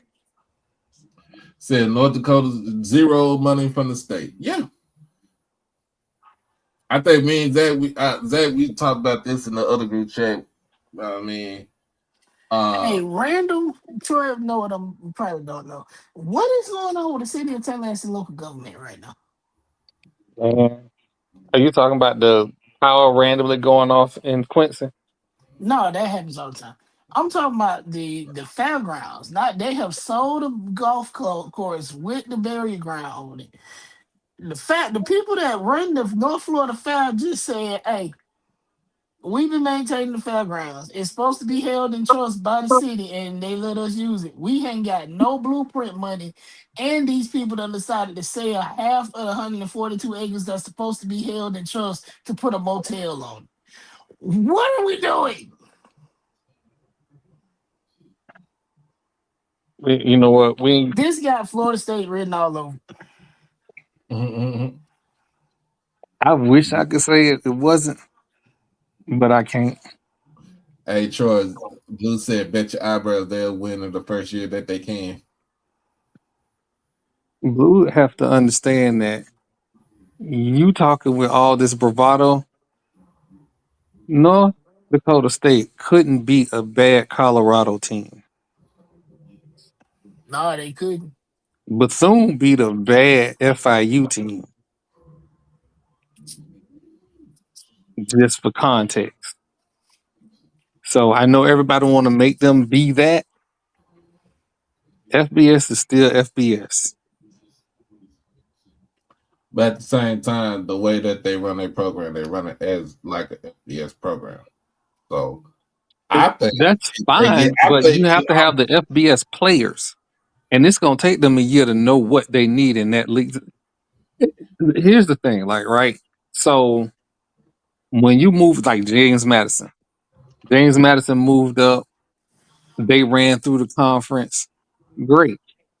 None of the teams in that conference had the financing that James Madison does. The schools in the Mountain West have the finances and better than what North Dakota State has. But I think what we talking about is now that North Dakota State basically built their program off of straight up high school and transfers. They're gonna have to. But also, hold on, Troy. They also have the coaching pedigree. Let's not forget about that either. But on the FBS level, you can't. The thing you can do on the FCS level, you can't do on the FBS level. You can't keep losing coaching talent the way they've been in the past. They are going to have to get settled in that, hey, we can't lose a coach every 4 years. We got to keep this coach for 10. The next thing is... But at the same time, like I said, you kind of trying to say keep a coach for 10. Don't know coach stay for no 10 years. I'm using that as an example. I'm using 10 as an example. Again. But they have everything in place, the program in place to be successful long term. But for them to sit there and say, oh, they're going to show up and beat the FBS, first off, FBS coaches are petty. They see everything that we saying.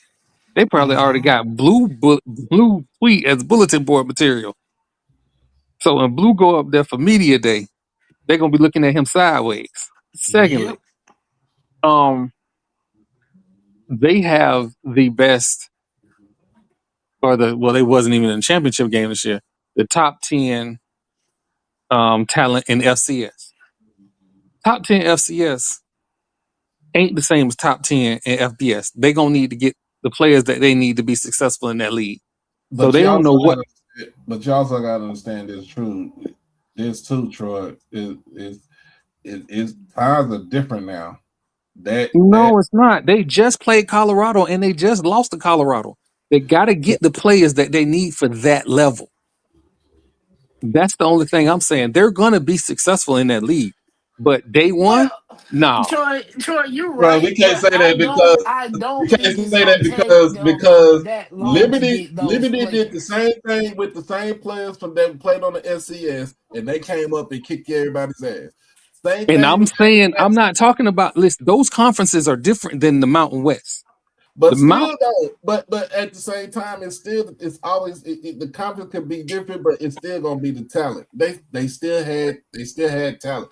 James Madison did the same thing. No, they didn't. They did that in a different conference. This is a football pedigree conference. But you We gotta keep understand this is forgetting not. where the Mountain West came from. But you gotta understand this ain't the same Mountain West Conference. You got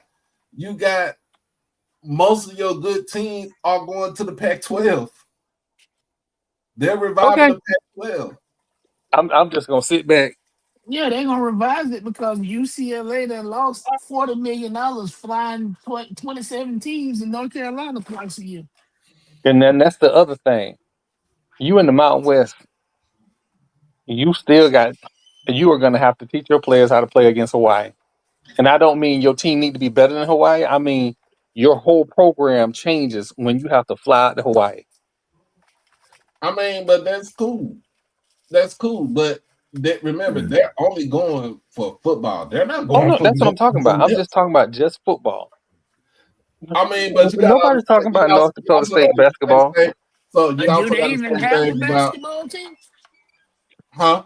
Do they even have, no? He said nobody talking about North Dakota State basketball. Do they even have a basketball Yeah, they team? got a basketball team. So So, but here's the thing, though, Troy. Northern Illinois got oh to be the Jesus, same. thank you, Zach. I forgot about UNLV. Thank you. I'm telling you, it's UNLV is okay. You, you got listen, UNLV, Nevada, Hawaii Air Force. You got Northern Illinois. Now you're gonna add North Dakota State. Then you bring in so, listen. Watch if I don't think South Dakota State watches their rival goes FBS and they stand pat. That makes no sense at all. Unless they just don't care about football, that makes no sense at all.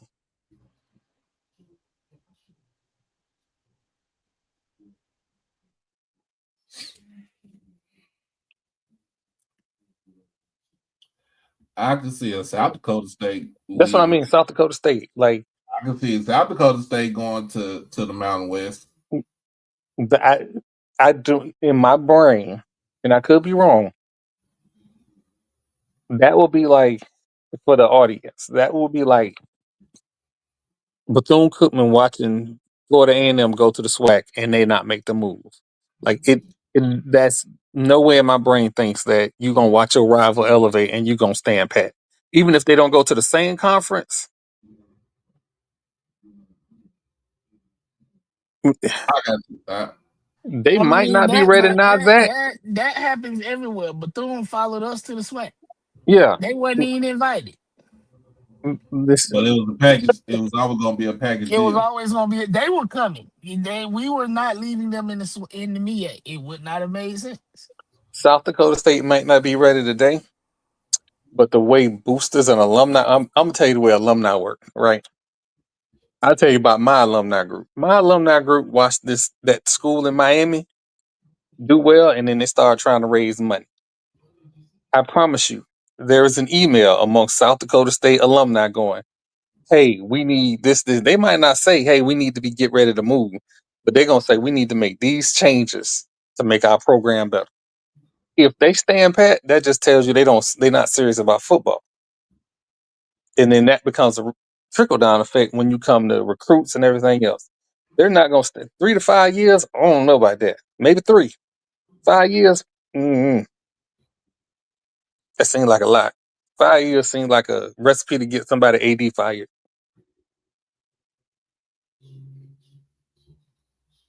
But we also got, but like I said, you also got to look at it like this. This is a very,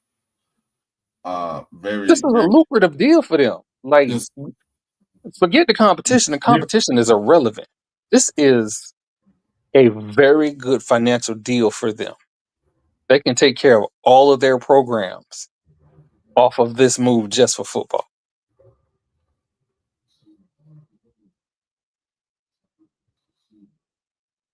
Zach said that email was sent today. See?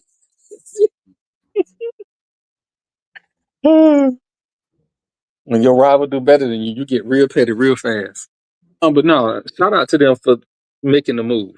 Like they didn't have to make this move, but they made a smart business decision. And I know everybody want to holler about competition, competition. Man, $3 million a year just on media rights is a good deal. Hell, I wish the SWAC could get one.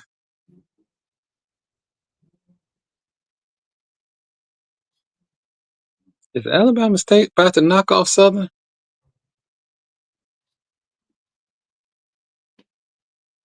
Wow.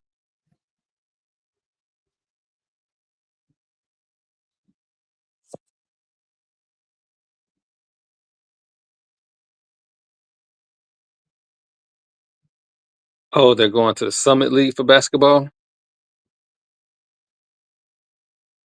Hmm. You said Alabama men about to knock off Southern? Oh, it's I looked at my glasses. You know, I got the progressive glasses, so Oh, I they looked at got the you. clock wrong. Yeah, I Oh, looked all at the right. clock wrong.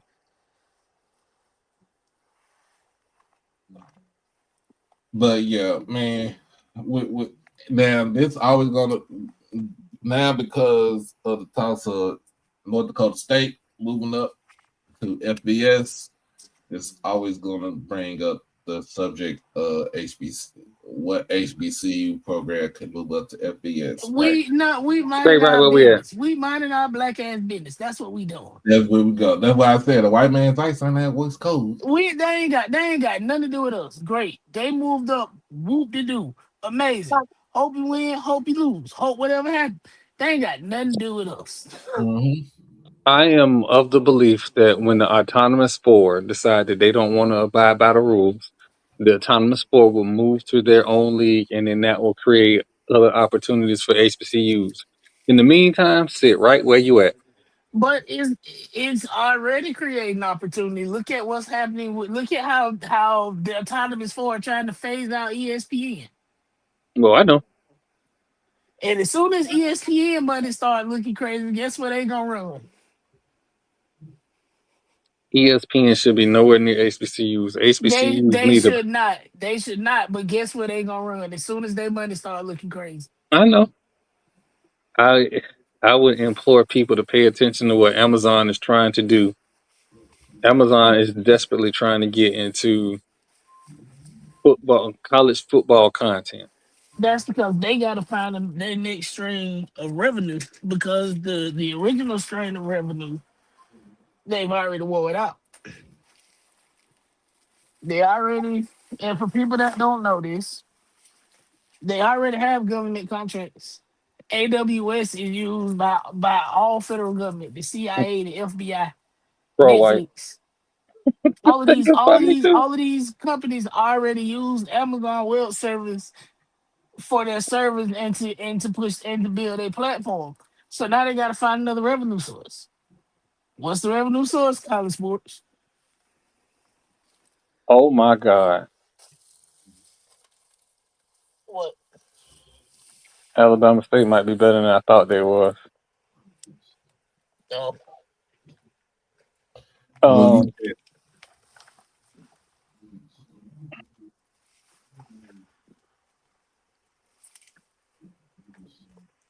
Zach, they gonna all right, Zach. And people gonna set your car on fire. they are. Blue, you petty. I ain't worried about it because whoever said that was high as hell. No, but I think people for some reason people think that us in the SWAC think that the band is football. The band is not football. The band is a component of the product. That's it.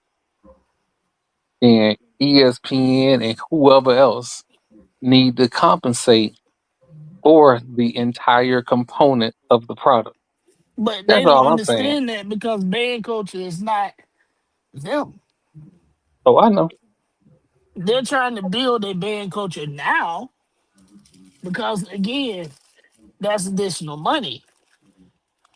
But band culture isn't them. Like you're gonna see look up very soon, and a lot of these big white schools gonna have band directors from the SWAC. It's already started. Hmm.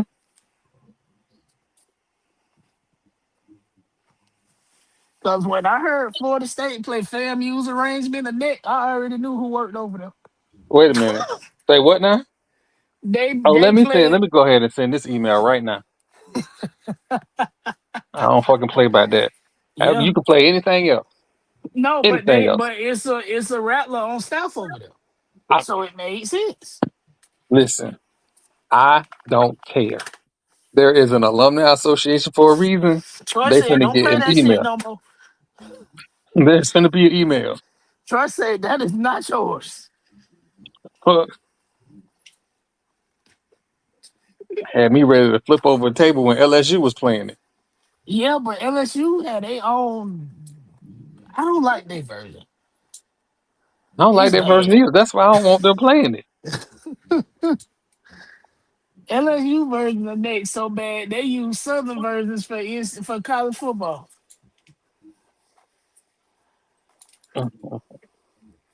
But no, I don't think HBCU should move up. I think the I think the level will HBCUs won't have to do anything. The levels will move down, if you will, and provide other opportunities for HBCUs. Me, if you ever see me tweeting at a dude named Immaculate, he put me up on game on how like everything was gonna happen, and out of everything he said, 90% of it then came true. Damn. So I've been watching it like, damn, okay.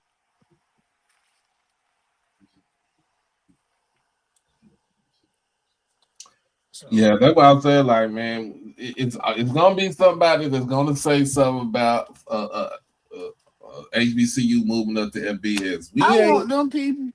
I want them people to leave us the fuck alone. And I mean it. Leave us no, the fuck it's alone. not them people. It's our people. No, they over there with the dumb people in this category too. Because why? And anytime and when somebody say that, ask them why. Ask them why. And watch the hamster on the wheel inside their brain start running. And then when you ask them why, ask them why, and then say don't involve PWIs at all. Why? What's the benefit? What is the immediate gain and the immediate return on us moving? If there's no media rights deal in place, there's no reason to move. They don't even know what the fuck meteorites is.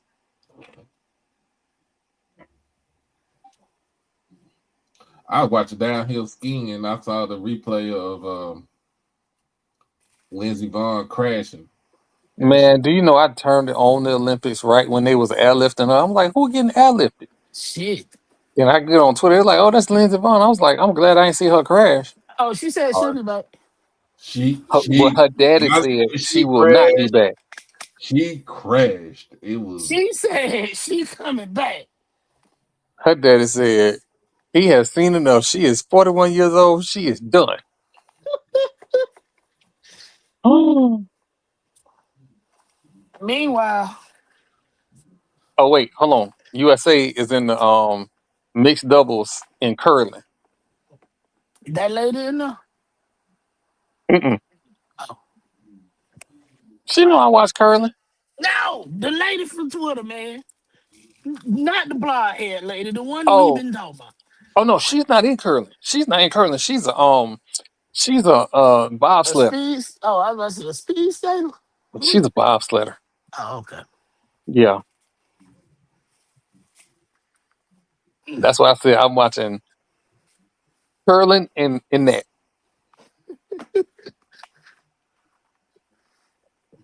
I don't think the American men bobsledding team did so hot.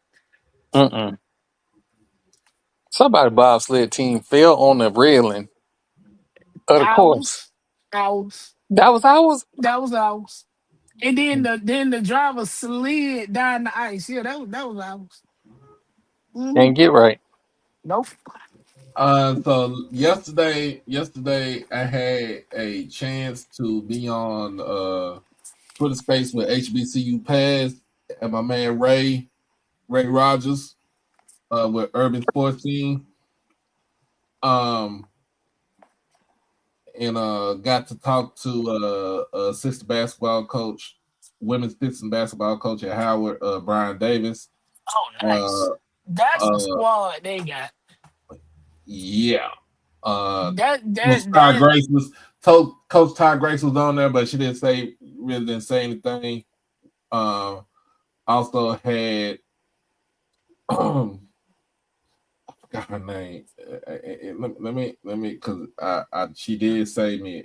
She did add me on yesterday as follow me. Miss Siobhan Mansfield. how Uh, does that name sound familiar? uh, she's at Howard right now. She's the associate AD at Howard. Um, got to listen to what her plans were for Howard, athletics, and out last but not least, got to ask questions to Coach Ted White.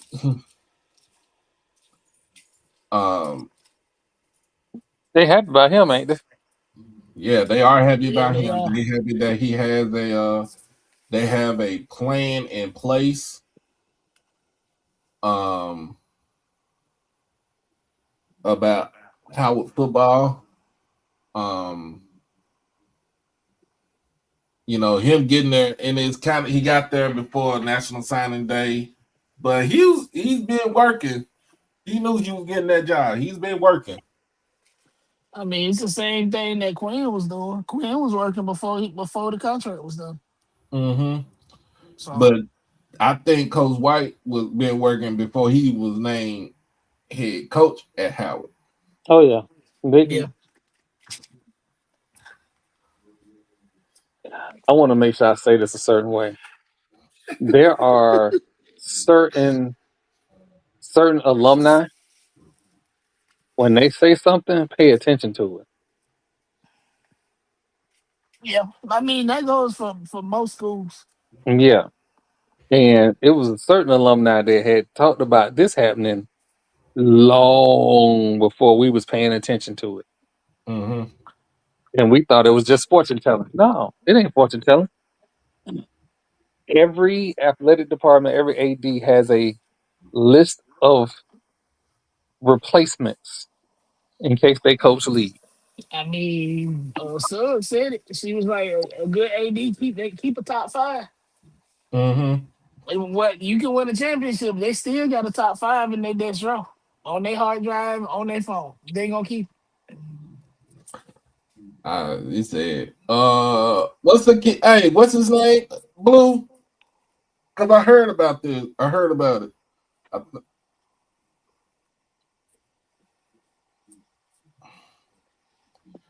I don't know what's up with Division two kids, quarterbacks, and Coach Barry, South Carolina State. I don't know what's up with that, but damn it, he be hitting the nail on the head with that. Oh yeah, I heard about. I seen that. Yeah, I saw that one. I saw that one. I have had to take a break from football There's because never a break from football. no, I had to take a break from football. Dog. I was chasing too many stories. It was too much information. My brain needed a break. Absolutely needed a break. Um, especially trying to understand Louisiana high school football. Yeah, I was like, yeah, I done gone too far now. I need to take a break. I need to take a break. But I think I'm interested to see what happens with the MEAC, especially if a certain coach ends up in Coral Gables. Ooh, If that coach there is a MEAC coach that might end up in Coral Gables because there is an open running back spot with the Ibis. oh nah. If we think about the same person, I don't think he leave. I don't think he going. Here's why the opportunity is available for him. One, because a big money booster is kind of pulling for him. Two, any issues he might have had at another state institution does not apply for the University of Miami. I don't know, man. Now the I'll stay only where I'm at, man. what's that? I'll stay where I'm at. Do I need to deal with that headache? The problem. So here's the problem. He kind of already left, but I Oh, think he has an opportunity to go back. So, but he is the only Ibis that I would like to see on that Ibis coaching staff that could do something. Now, because of things that we already know about, I don't know where his ceiling would stop he because doesn't have one because those issues that we know about are only an issue for us because we're us. okay. Anywhere else, those issues disappear. So I would like to see him get an opportunity Yeah. So at his had alma he mater. tried to go there first or somewhere else first that was out of the sphere of HBCU sports, he would have been just fine. Because they already powers that be already feel like they gotta fight us for stuff. Mm, They don't want to fight us for more football players. yeah. So Um, and I'm tiptoeing around that whole thing yeah. until there's an official announcement. But yeah, there's a lot of chatter about that. Um,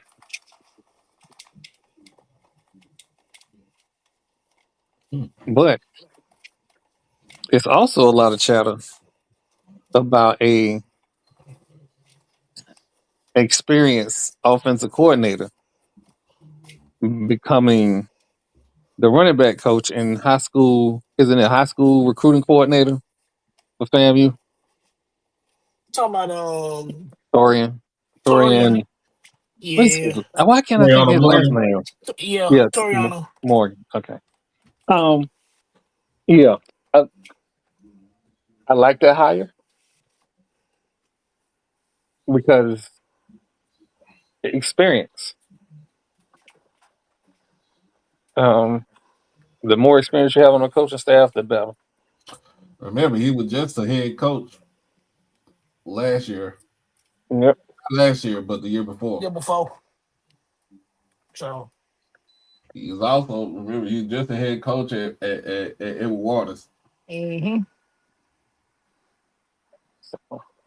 Then he went back to Tennessee. Tennessee State. Tennessee Yep. State. And then Eddie George dipped on him. I But think. he stayed at Tennessee State, if I'm not mistaken. I think when they hired Burrows, he was out.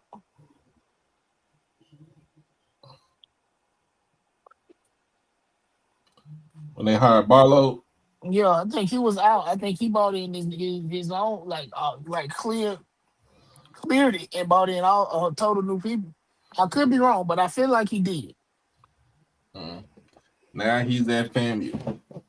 Yeah, I seen that, and I was like, oh,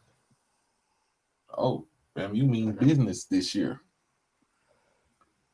Oh, it's gonna be some furniture moving in the East this year. the Yeah. East always moves for. No, we don't. Yes, we do. Yes, we do. Yes, It'll we be do. Yes, it'll we be do. fun to Yes, move we Yeah, this we do. year. do. Yes, we do. Yes, we do. Yeah, we do. Yeah, we do. The East has represent. Y'all gotta remember. We all gotta remember. Other than Grambling, the East has represented the SWAC in the Celebration Bowl. Because we forget that before y'all came, you and that school of Daytona came into the league, Alcorn was in the East. Mm-hmm. Alcorn was in the East, and they had a stranglehold in the East. Yeah, Alcorn had a big stick for a while. Mm-hmm. and they were quiet about it. But they had a chokehold in the East, and then of course COVID came about. COVID in the East, COVID season, Alabama A&M from the East, Jackson State from the East, FAMU from the East, all the way up until this past season, until Prairie View from the West. Yep. We have represented the SWAC in the Celebration Bowl, or even before the Celebration Bowl started. We have always Well, it was the Heritage Bowl. in the Heritage Bowl. We have always represented the SWAC. The didn't they play the when did they play the Heritage Bowl? Because it wasn't in Atlanta. What was it? Back in the night. I do not remember. I I'm can't even. on my phone, so I know it was an outdoor stadium. I just can't remember where it was at. What, the Heritage Bowl? Yeah. Heritage Bowl wasn't it was at Georgia Dome. No, that game wasn't always played in Atlanta, dog. Mm-hmm. I wouldn't know. I wouldn't know. I could be. You know what? I might be wrong. My brain That would be cells something I stopped had working to. when I left work today. That would be something that I had to ask Mr. Ford on that.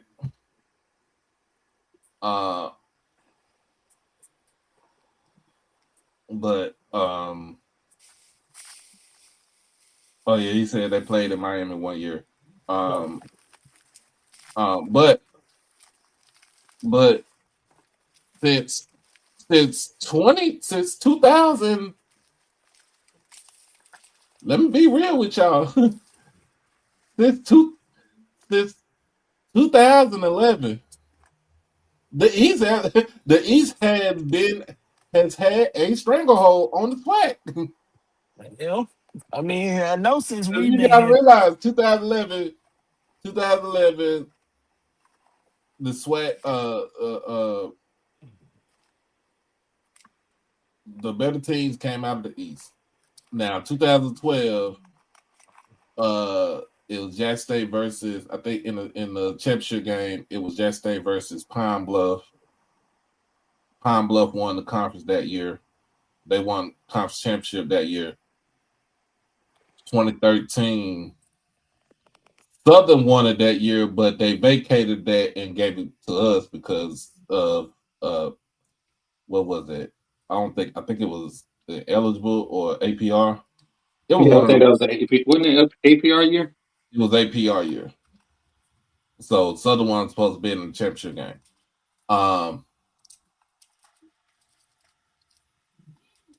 2014 was that the first year of 2015 was the first year of the Celebration Bowl, right? So yeah, look at from there, it's been a whole run in the East.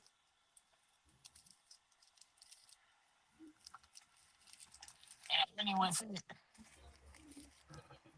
But I'm gonna say the quiet part out loud. Since Grambling has stopped being dominant,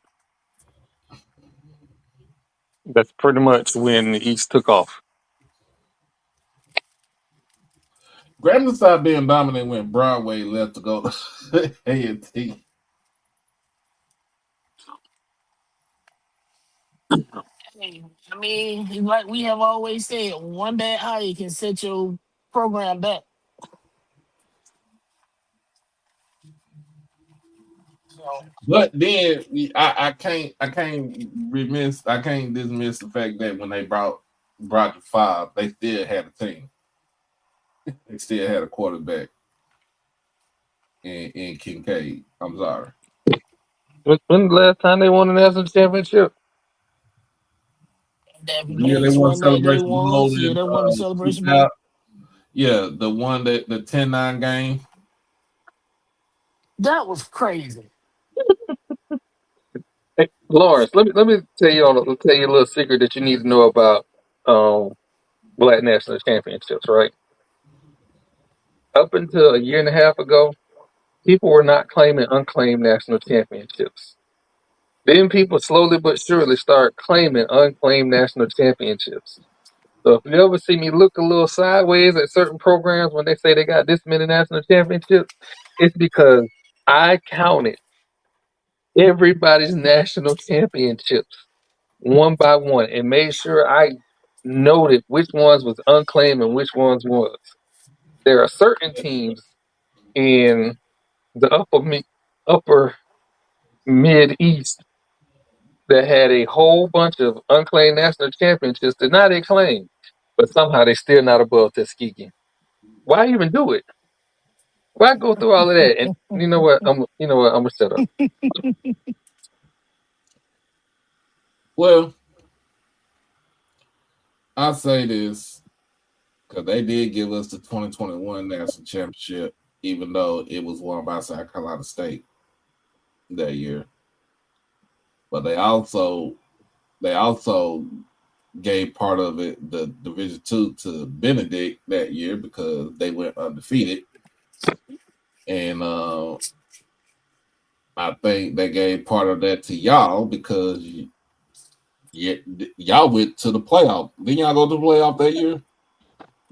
I think so. Yeah. Yes, yeah, 21. we went that year. So yeah, That was because that was when I had y'all had started the having second a best record. love. That started my love hate relationship with the Orange Blossom Classic. Because why we gotta play each other the first game of the season, and whoever lose, your season is done for the most part, depending on how the season shake out. Love hate relationship. I would also like to say that we do appreciate that the Orange Blossom Classic allows us to cover the game. Thank you very much. Yeah, no, that's just at scheduling. Oh no, I know. I Yeah, like to put that in there so in case somebody got something to say. But yeah, no. That's what I'm saying. That's me personally. Like if you gonna put two SWAC teams in it, let it be two SWAC teams that ain't gonna play each other that year. hmm But to put us versus Jackson State or Jackson State versus sub, you get what I'm saying? From the That's first just season, for for the the first first game of the season. That's season. like nah. That's my own. That was my own. That's still my only gripe with that game. I'm happy they switched it up, but that's my gripe. Hell, if anything, you can treat the Orange Blossom Classic like the MEAC SWAC Part Two. Pick somebody from the MEAC.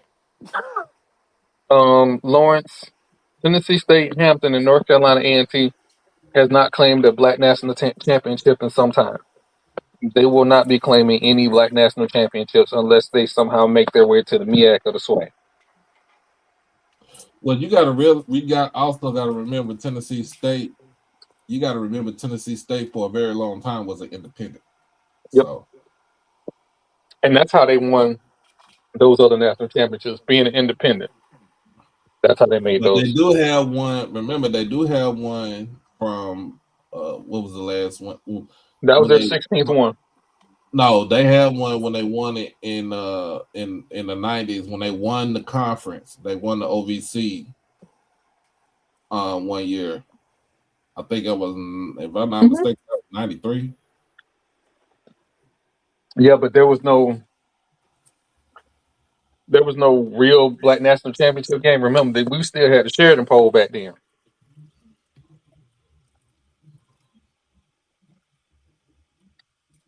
which was something that ESPN used to cover. Bastards.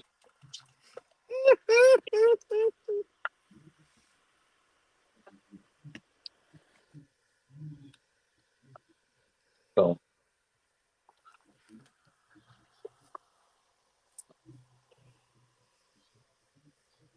And remember, we also gotta remember the division's not even 30 years old yet. hmm I'll just say get rid of them. Look, I have they did the always best said thing. that, and They that did has the been best my gripe. thing. But they did the best thing though. Moving the Jack State FAMU game to October instead of last weekend of August or first weekend of September. So Right. they did a good job. That was You don't about have money.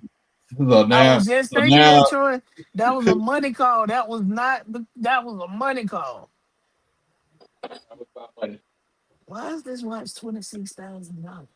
Because when FAMU and Jackson State opted out of that Orange Blossom Classic, and they tried to put two other teams in, They first lost off, money.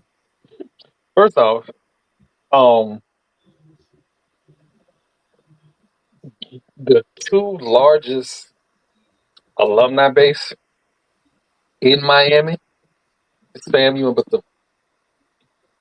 I think Howard is like a distant third, right? So asking a Bama State and a North Carolina Central to play, who are you drawing? Because is the HBCU fan base as familiar with those teams as they are FAMU, Howard, or Bethune Cookman? So when that went left, I already knew the day of the game that was coming back. I think it's going to be SWAC MEAC from here on out, Norris. Um,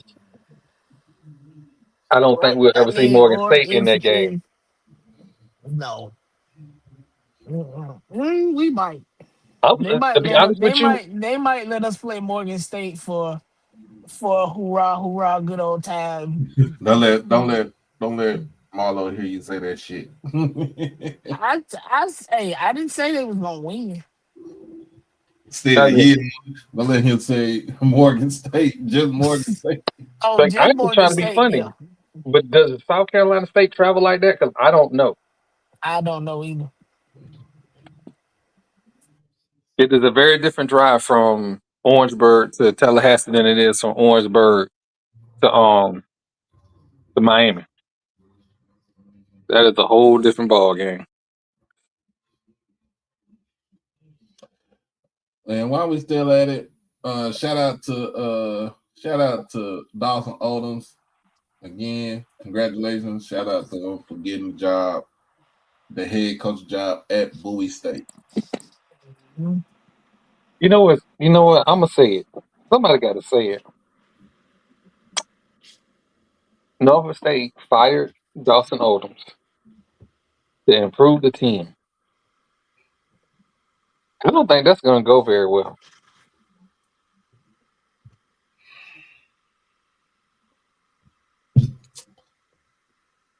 Norfolk State fired Dawson Odoms because They underachieve. I understand that. Yeah, I'm just saying. I don't.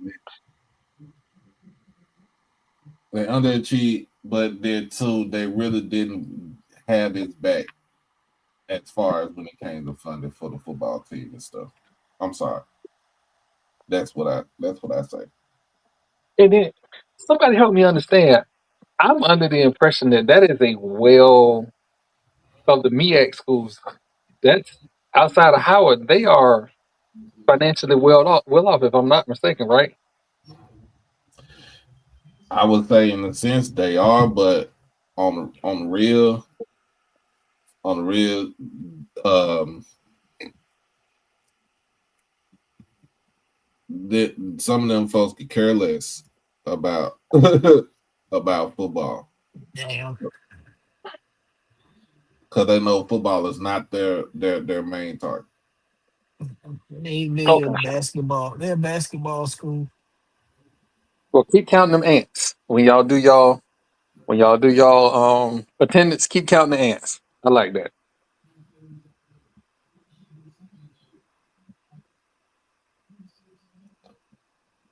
Um,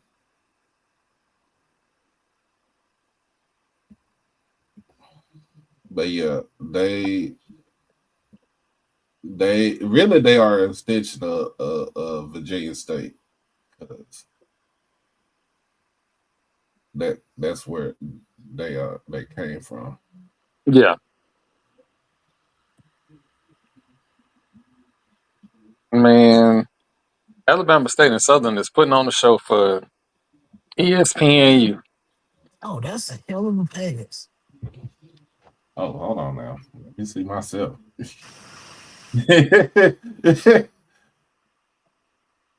Let me see for myself.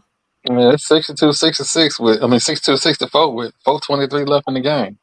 Kansas and Arizona are duking it out right now. Hey, y'all know it's a lot of good basketball to be played this weekend. Mm-hmm. I think South Carolina, LSU play. We got Women. double. Yeah, we then they play on Valentine's Day too. We Ooh, supposed to be going to Charlie's in Orlando. I'm gonna hope they have TV.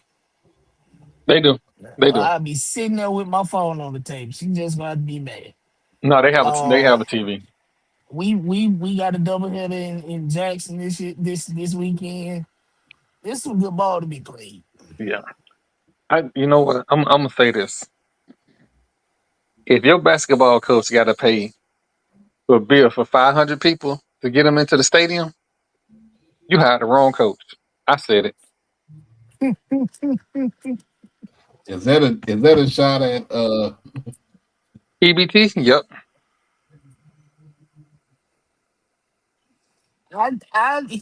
Bro, Tallahassee has never been a basketball town. It is football or bust here. I've been at a basketball game. This is in the heyday with sorry ass Pat Kennedy, but he always had talent. I've been at a basketball game where we have 3,000 in the stadium beat up on Duke. I lived that life. It's possible. This current coach, I don't know.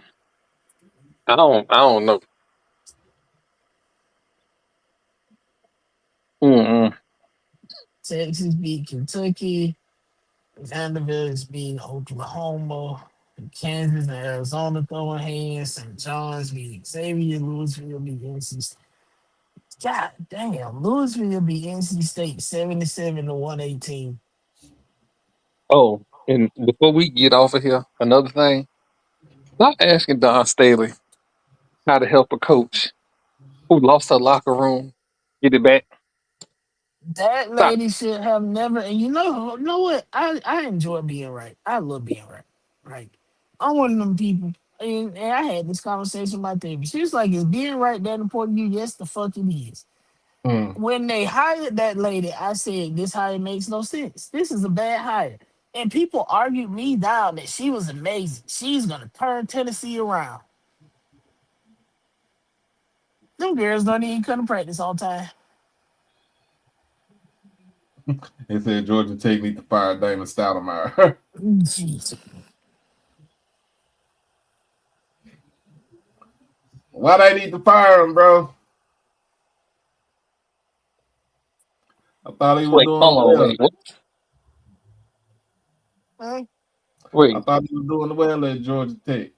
You ain't know Damian wait. Stoudemire was at Georgia Tech? I so Oh, I knew did. he. I Yeah, did not. yeah. I could have told you that was a bad hire.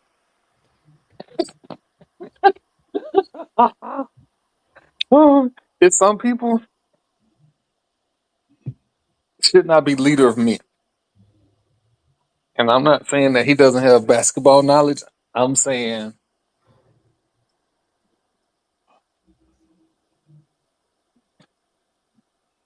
What you God bless said? his heart. I'm gonna say it that way. What you said, Troy? I'm just gonna say it that way. Listen, I raised a lot of hell in the '90s. I ain't raised one quarter of the hell he raised in the '90s. Georgia So, Tech does not have a quality wing. all jokes aside, though, everybody, Georgia Tech is not the Georgia Tech of old. They have a very different demographic for their alumni base. So Uh-huh. they have a tougher time getting their alumni behind their initiatives. Because they nerds. It's not that they're nerds; they I call are them the they're Middle engineers of Eastern Atlanta nerds. for a reason. Their alumni base, and Homegrown people from Atlanta don't go to Georgia Tech. yeah, because They go to Georgia State. yes, because Georgia State. more identifies with a traditional football program demographic. No, they You don't. can't. You, Yes, they do. Not at They, it, Georgia they, State. You talking about Georgia Southern? Not at Georgia State. hold on. Remember, Listen. Hold on. Listen. What I'm saying. I'm trying to say this without saying it. I'm gonna just go ahead and say it. Dog There, missing it. there are. It is least likely to get a Southern Indian man to go to a Georgia Tech football game than it is a Georgia black guy to go to a Georgia State game. I'm gonna say it that way.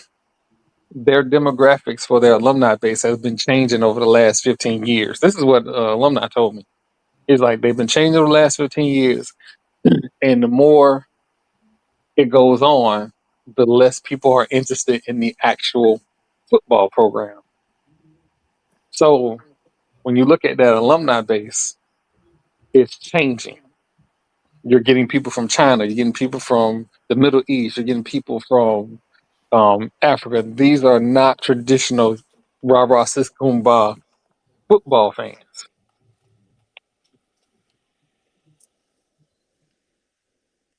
Mm,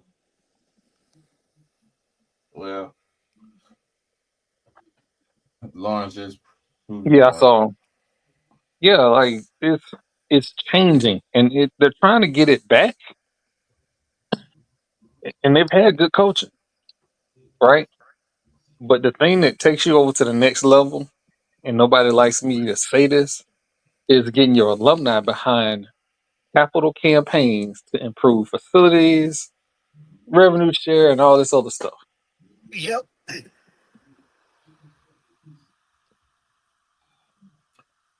See what the score is. So Somebody it's might not be undefeated anymore after this game. what game? Who you talking? Which game you talking about? Kansas and Arizona. Kansas up by 6. Uh, Peterson is not playing because I think he has the flu. But they're up by 6. The flu been beating ass since I hope Bill January. Self run into a wall every other day. But Kansas is up by 6 with 3:54 left in the second half. Remember, I know Arizona that's not is the right. number one team. They're still undefeated. Yeah. They're the only other team that's undefeated is Miami of Ohio. Oh, that's crazy. My God, Alabama State. I don't feel so bad about that loss no more. They doing all kind of crazy shit. A 2013 Raptor for 20 grand. What? What? I'm looking for a new truck. I need to buy a new truck. Man, when you sent me that Monte Carlo, I was so sad. Bruh. Man, well, I know the dude. So that particular company, the guy that own it, our dad's for friends. If you looking for something, he can find it. Like he Okay. finds every damn thing. Who got the Monte So Carlo? it's up What, here in Tallahassee. It's a what, legendary what auto. year? Shit, I don't know. But it already got an LS in it. It got an LS. What the hell is it? Shit. Is it like an old school Monte Carlo? Yeah, Yes. it's a 85. It's an 85 G body. Whoo! Yeah. I would love to go And to Classic they in already Monte Carlo. the rear I'm, end has been I'm rebuilt. sorry. That's what I grew up on right there. My uncle had a Monte Carlo himself. You Like have not you have not lived until you stole your daddy Monte Carlo and went to Classic in it. Yeah, but the rear Well, end already damn, been boy. rebuilt. It Did you got a did you 350 not get your turbo head in it, beat in by your daddy? and dude only No. want like 9 grand for it. So, Oh yeah, that's Nine man, that's perfect grand? pricing. hmm Ain't No, bad. I didn't get whooped. I just had to help my daddy with anything on that car, anytime anything ever happened. So Your daddy was listening. Your daddy was listening to Al Capone. Al Capone. Whoop that trick. That's what he was thinking of. Nah, I wish I was big enough to be his friend that told on me. No, your son though took your car to the class Yeah, spot. I saw. Hey, I saw your car out there. I ain't see Oh, your you. car out there.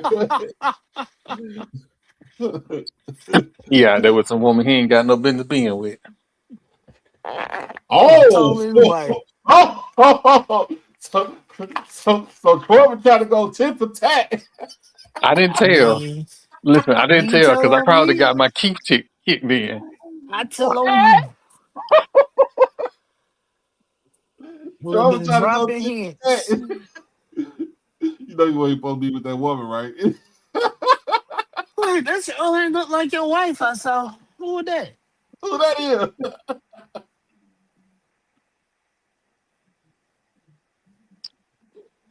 I had me some good old times at the Classic in Tampa. They need to bring it back for just this year. Just for that 1 year, he had the Monte Jim, I Carlo. mean, just that one he, year. Because hey, they hey, said it's Jamal, going to he take was like a stuck on year. them folks. Yo, and was. Mm. Had his gangster lean on. He was sliding. He was sliding on them. see, see now, look, if you bring a Monte Carlo here to Texas, we putting them down. We putting some down 83s on that thing, 84s.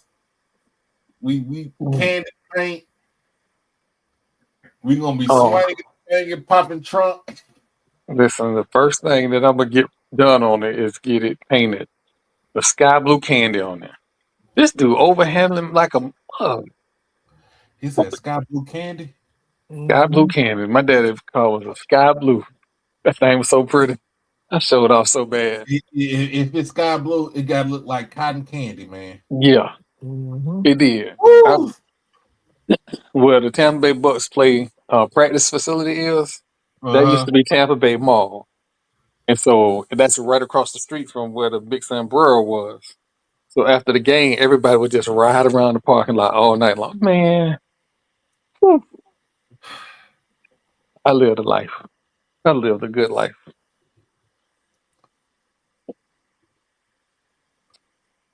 Talking Hmm. like you ain't gonna be on this earth no more. Boy, you talking about you lived a good life. No, Negro, you still living your life. Oh, no, no, Still no, no, no. living. I got some more living to do. I'm just saying it's, Don't you know, scare when hey, you don't be scaring us 17, like that. 18, hollering at college girls at fam, you was like, yeah, I'm gonna be at fam next year. No, I wasn't. You're supposed to be. Don't be scaring us like that. No, no, I ain't man. I ain't going nowhere no time soon. I got some stuff to do. I got to. Uh I think Danny put out some info about the Ron Washington Classic. Shout out to Ron Washington, who was one of the managers here with the Texas Rangers. Was a real G. It was messed up how he they did him. He lost his job. Let him do what he want to do. If he wanna leave him be. Shit. Can I start some stuff on your podcast? When we don't start shit on my podcast. I'm gonna be in Vero because that school in Daytona going down. First game of the season. It don't count. It don't Yeah, count, they but they are. going down. They going down. They've been celebrating a little too much for my liking. They've been touchdown dancing all up and down my timeline. You got two sweat titles. Oh shit! I know somebody selling a baby MC at 85. This car was baby. I know who car this is. Mm. So history was made at the Ron Washington Classic in New Orleans um, over the weekend, where the Suno Knights baseball team had a winning record. They went 2-1 against Division II opponents. That's what's up. Nice. That's what's up. They defeated Morehouse and Lane College, but they lost to Miles. So That so is that's what's up. this weekend.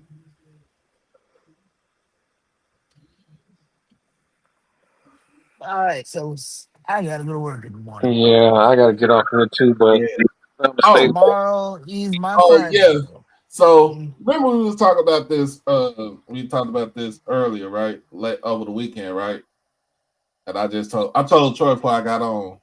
So of course, y'all, if y'all don't know, I did unfortunately got laid off from Walgreens on last Thursday. Oh my god! Oh my god! It sucks, but you know what? Still need, kind of help around, make sure all my other stuff, all little other bills is taken care of and stuff like that. Of course, I applied for unemployment and, try to make sure that I'm well covered. Uh, and I can still continue getting, some sort of financial compensation to where I can pay my bills and stuff like that. And make sure I just have some, money in my pocket for, you never know when you have unnecessary things to come about. Okay. I'm sorry, I got started playing uh Yeah, I just saw that bucket. but uh nothing keeps me down. So I've always been the type of person that like let me get all my, you know what I'm saying? Let me, I want to say cry and let me vent and stuff like that for at least that one day, get it all out my system because don't nobody else take care of me but me. And it's like, hey, it's time to go. It's time to get on the ball. Time to get on the ball. I can't, you know what I'm saying? I can't. I can't sit around and mope and be all in my feelings. I would, but I'm not gonna do it. So of course, as soon as I got, in fact, as soon as I got off the work, as soon as I got home on Thursday morning, um, as soon as I got home on Thursday morning, I cooked me some breakfast. I got on my phone and I just started looking at job. And then after I started looking at job, I filled out my unemployment online. I was like, you know what? If God made me want me to do something else, he got it in my heart to do something else. And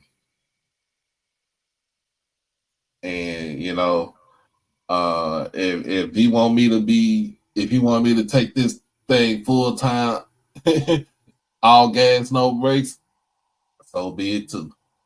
Um, I I did an application for the ops, which is CBS, on Friday morning. So I was like, you know what, I'm gonna do some applications, and this weekend I'm just gonna chill out and rest because I haven't had time to do anything, because I'm always on go. And I get a call this morning from said CBS, and they called me in, had an impromptu interview, and supposedly they supposed to send me an offer letter. That's what's up. nice. So the position is a shift supervisor. It's pretty much almost the same thing I was doing at Walgreens, but probably gonna get a little bit more pay.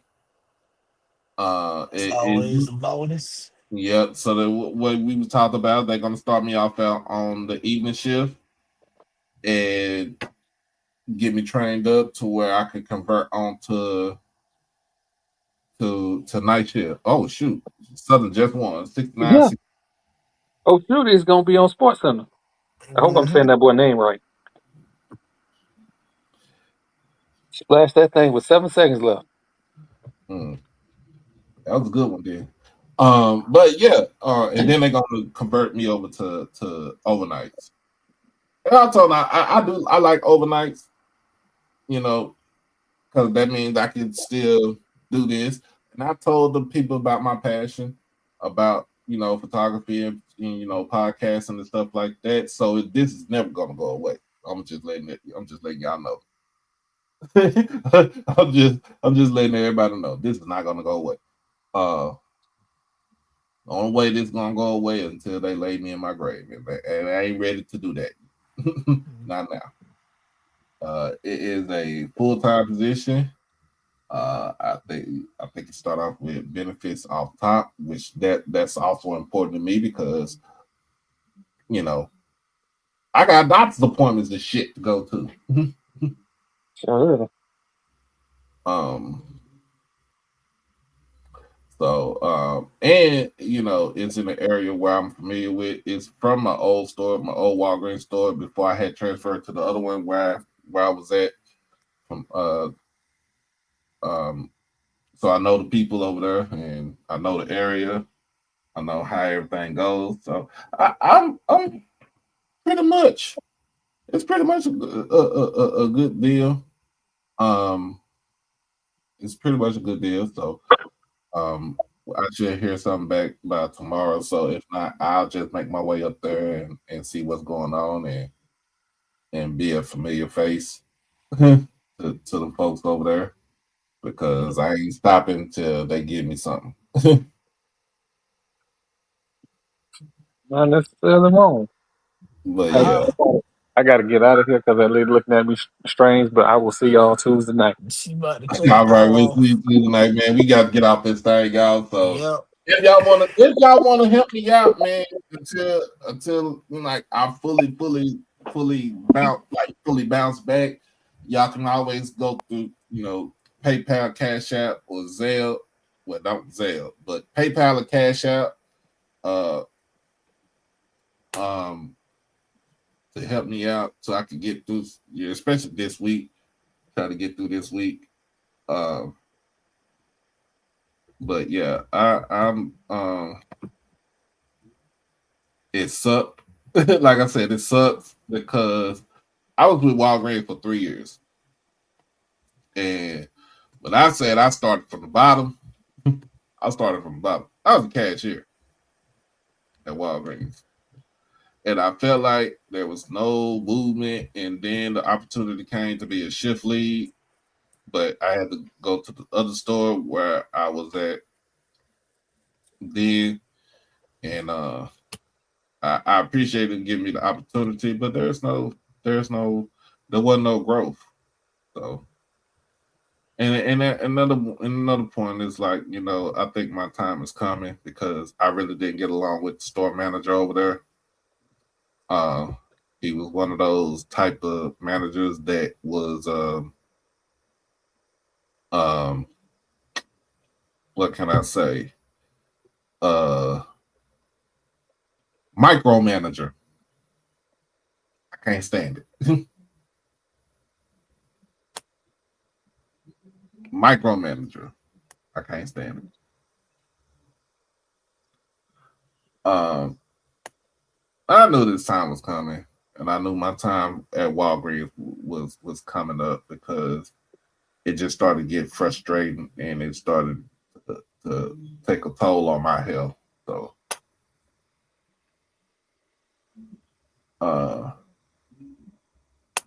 and when you think about it, when you're not working, it seems like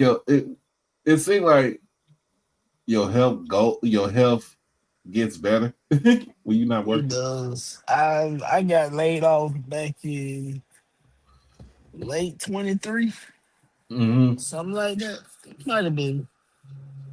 No, it wasn't quite 23 because I hadn't really been there a year and they shut my whole site down. Mm. But prior to, I had been there like 7, 8 months and I was working like 7 days a week because I was a site lead and I had took over the worst store in the network. So I was working like 7 days a week trying to turn it around.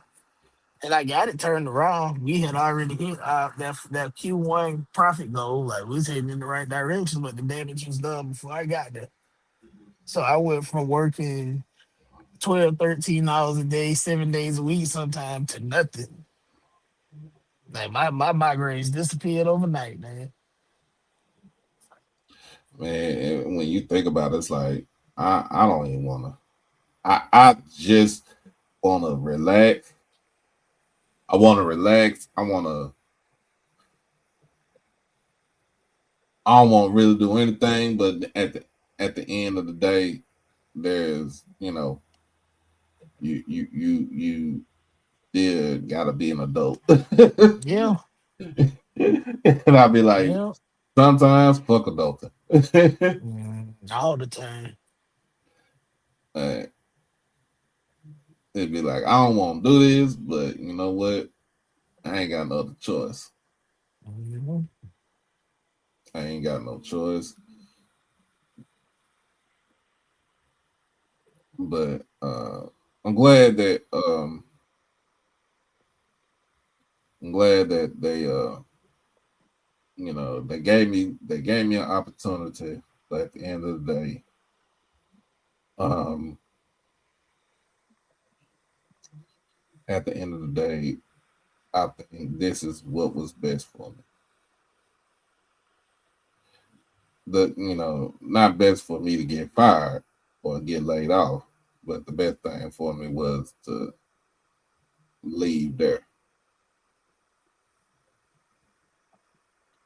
So if y'all want to help a brother out for right now until I get fully back on my feet, man, y'all more than welcome to hit, like, again, donate to the cause, PayPal or Cash App, and hopefully everything, we get all squared away and turned around.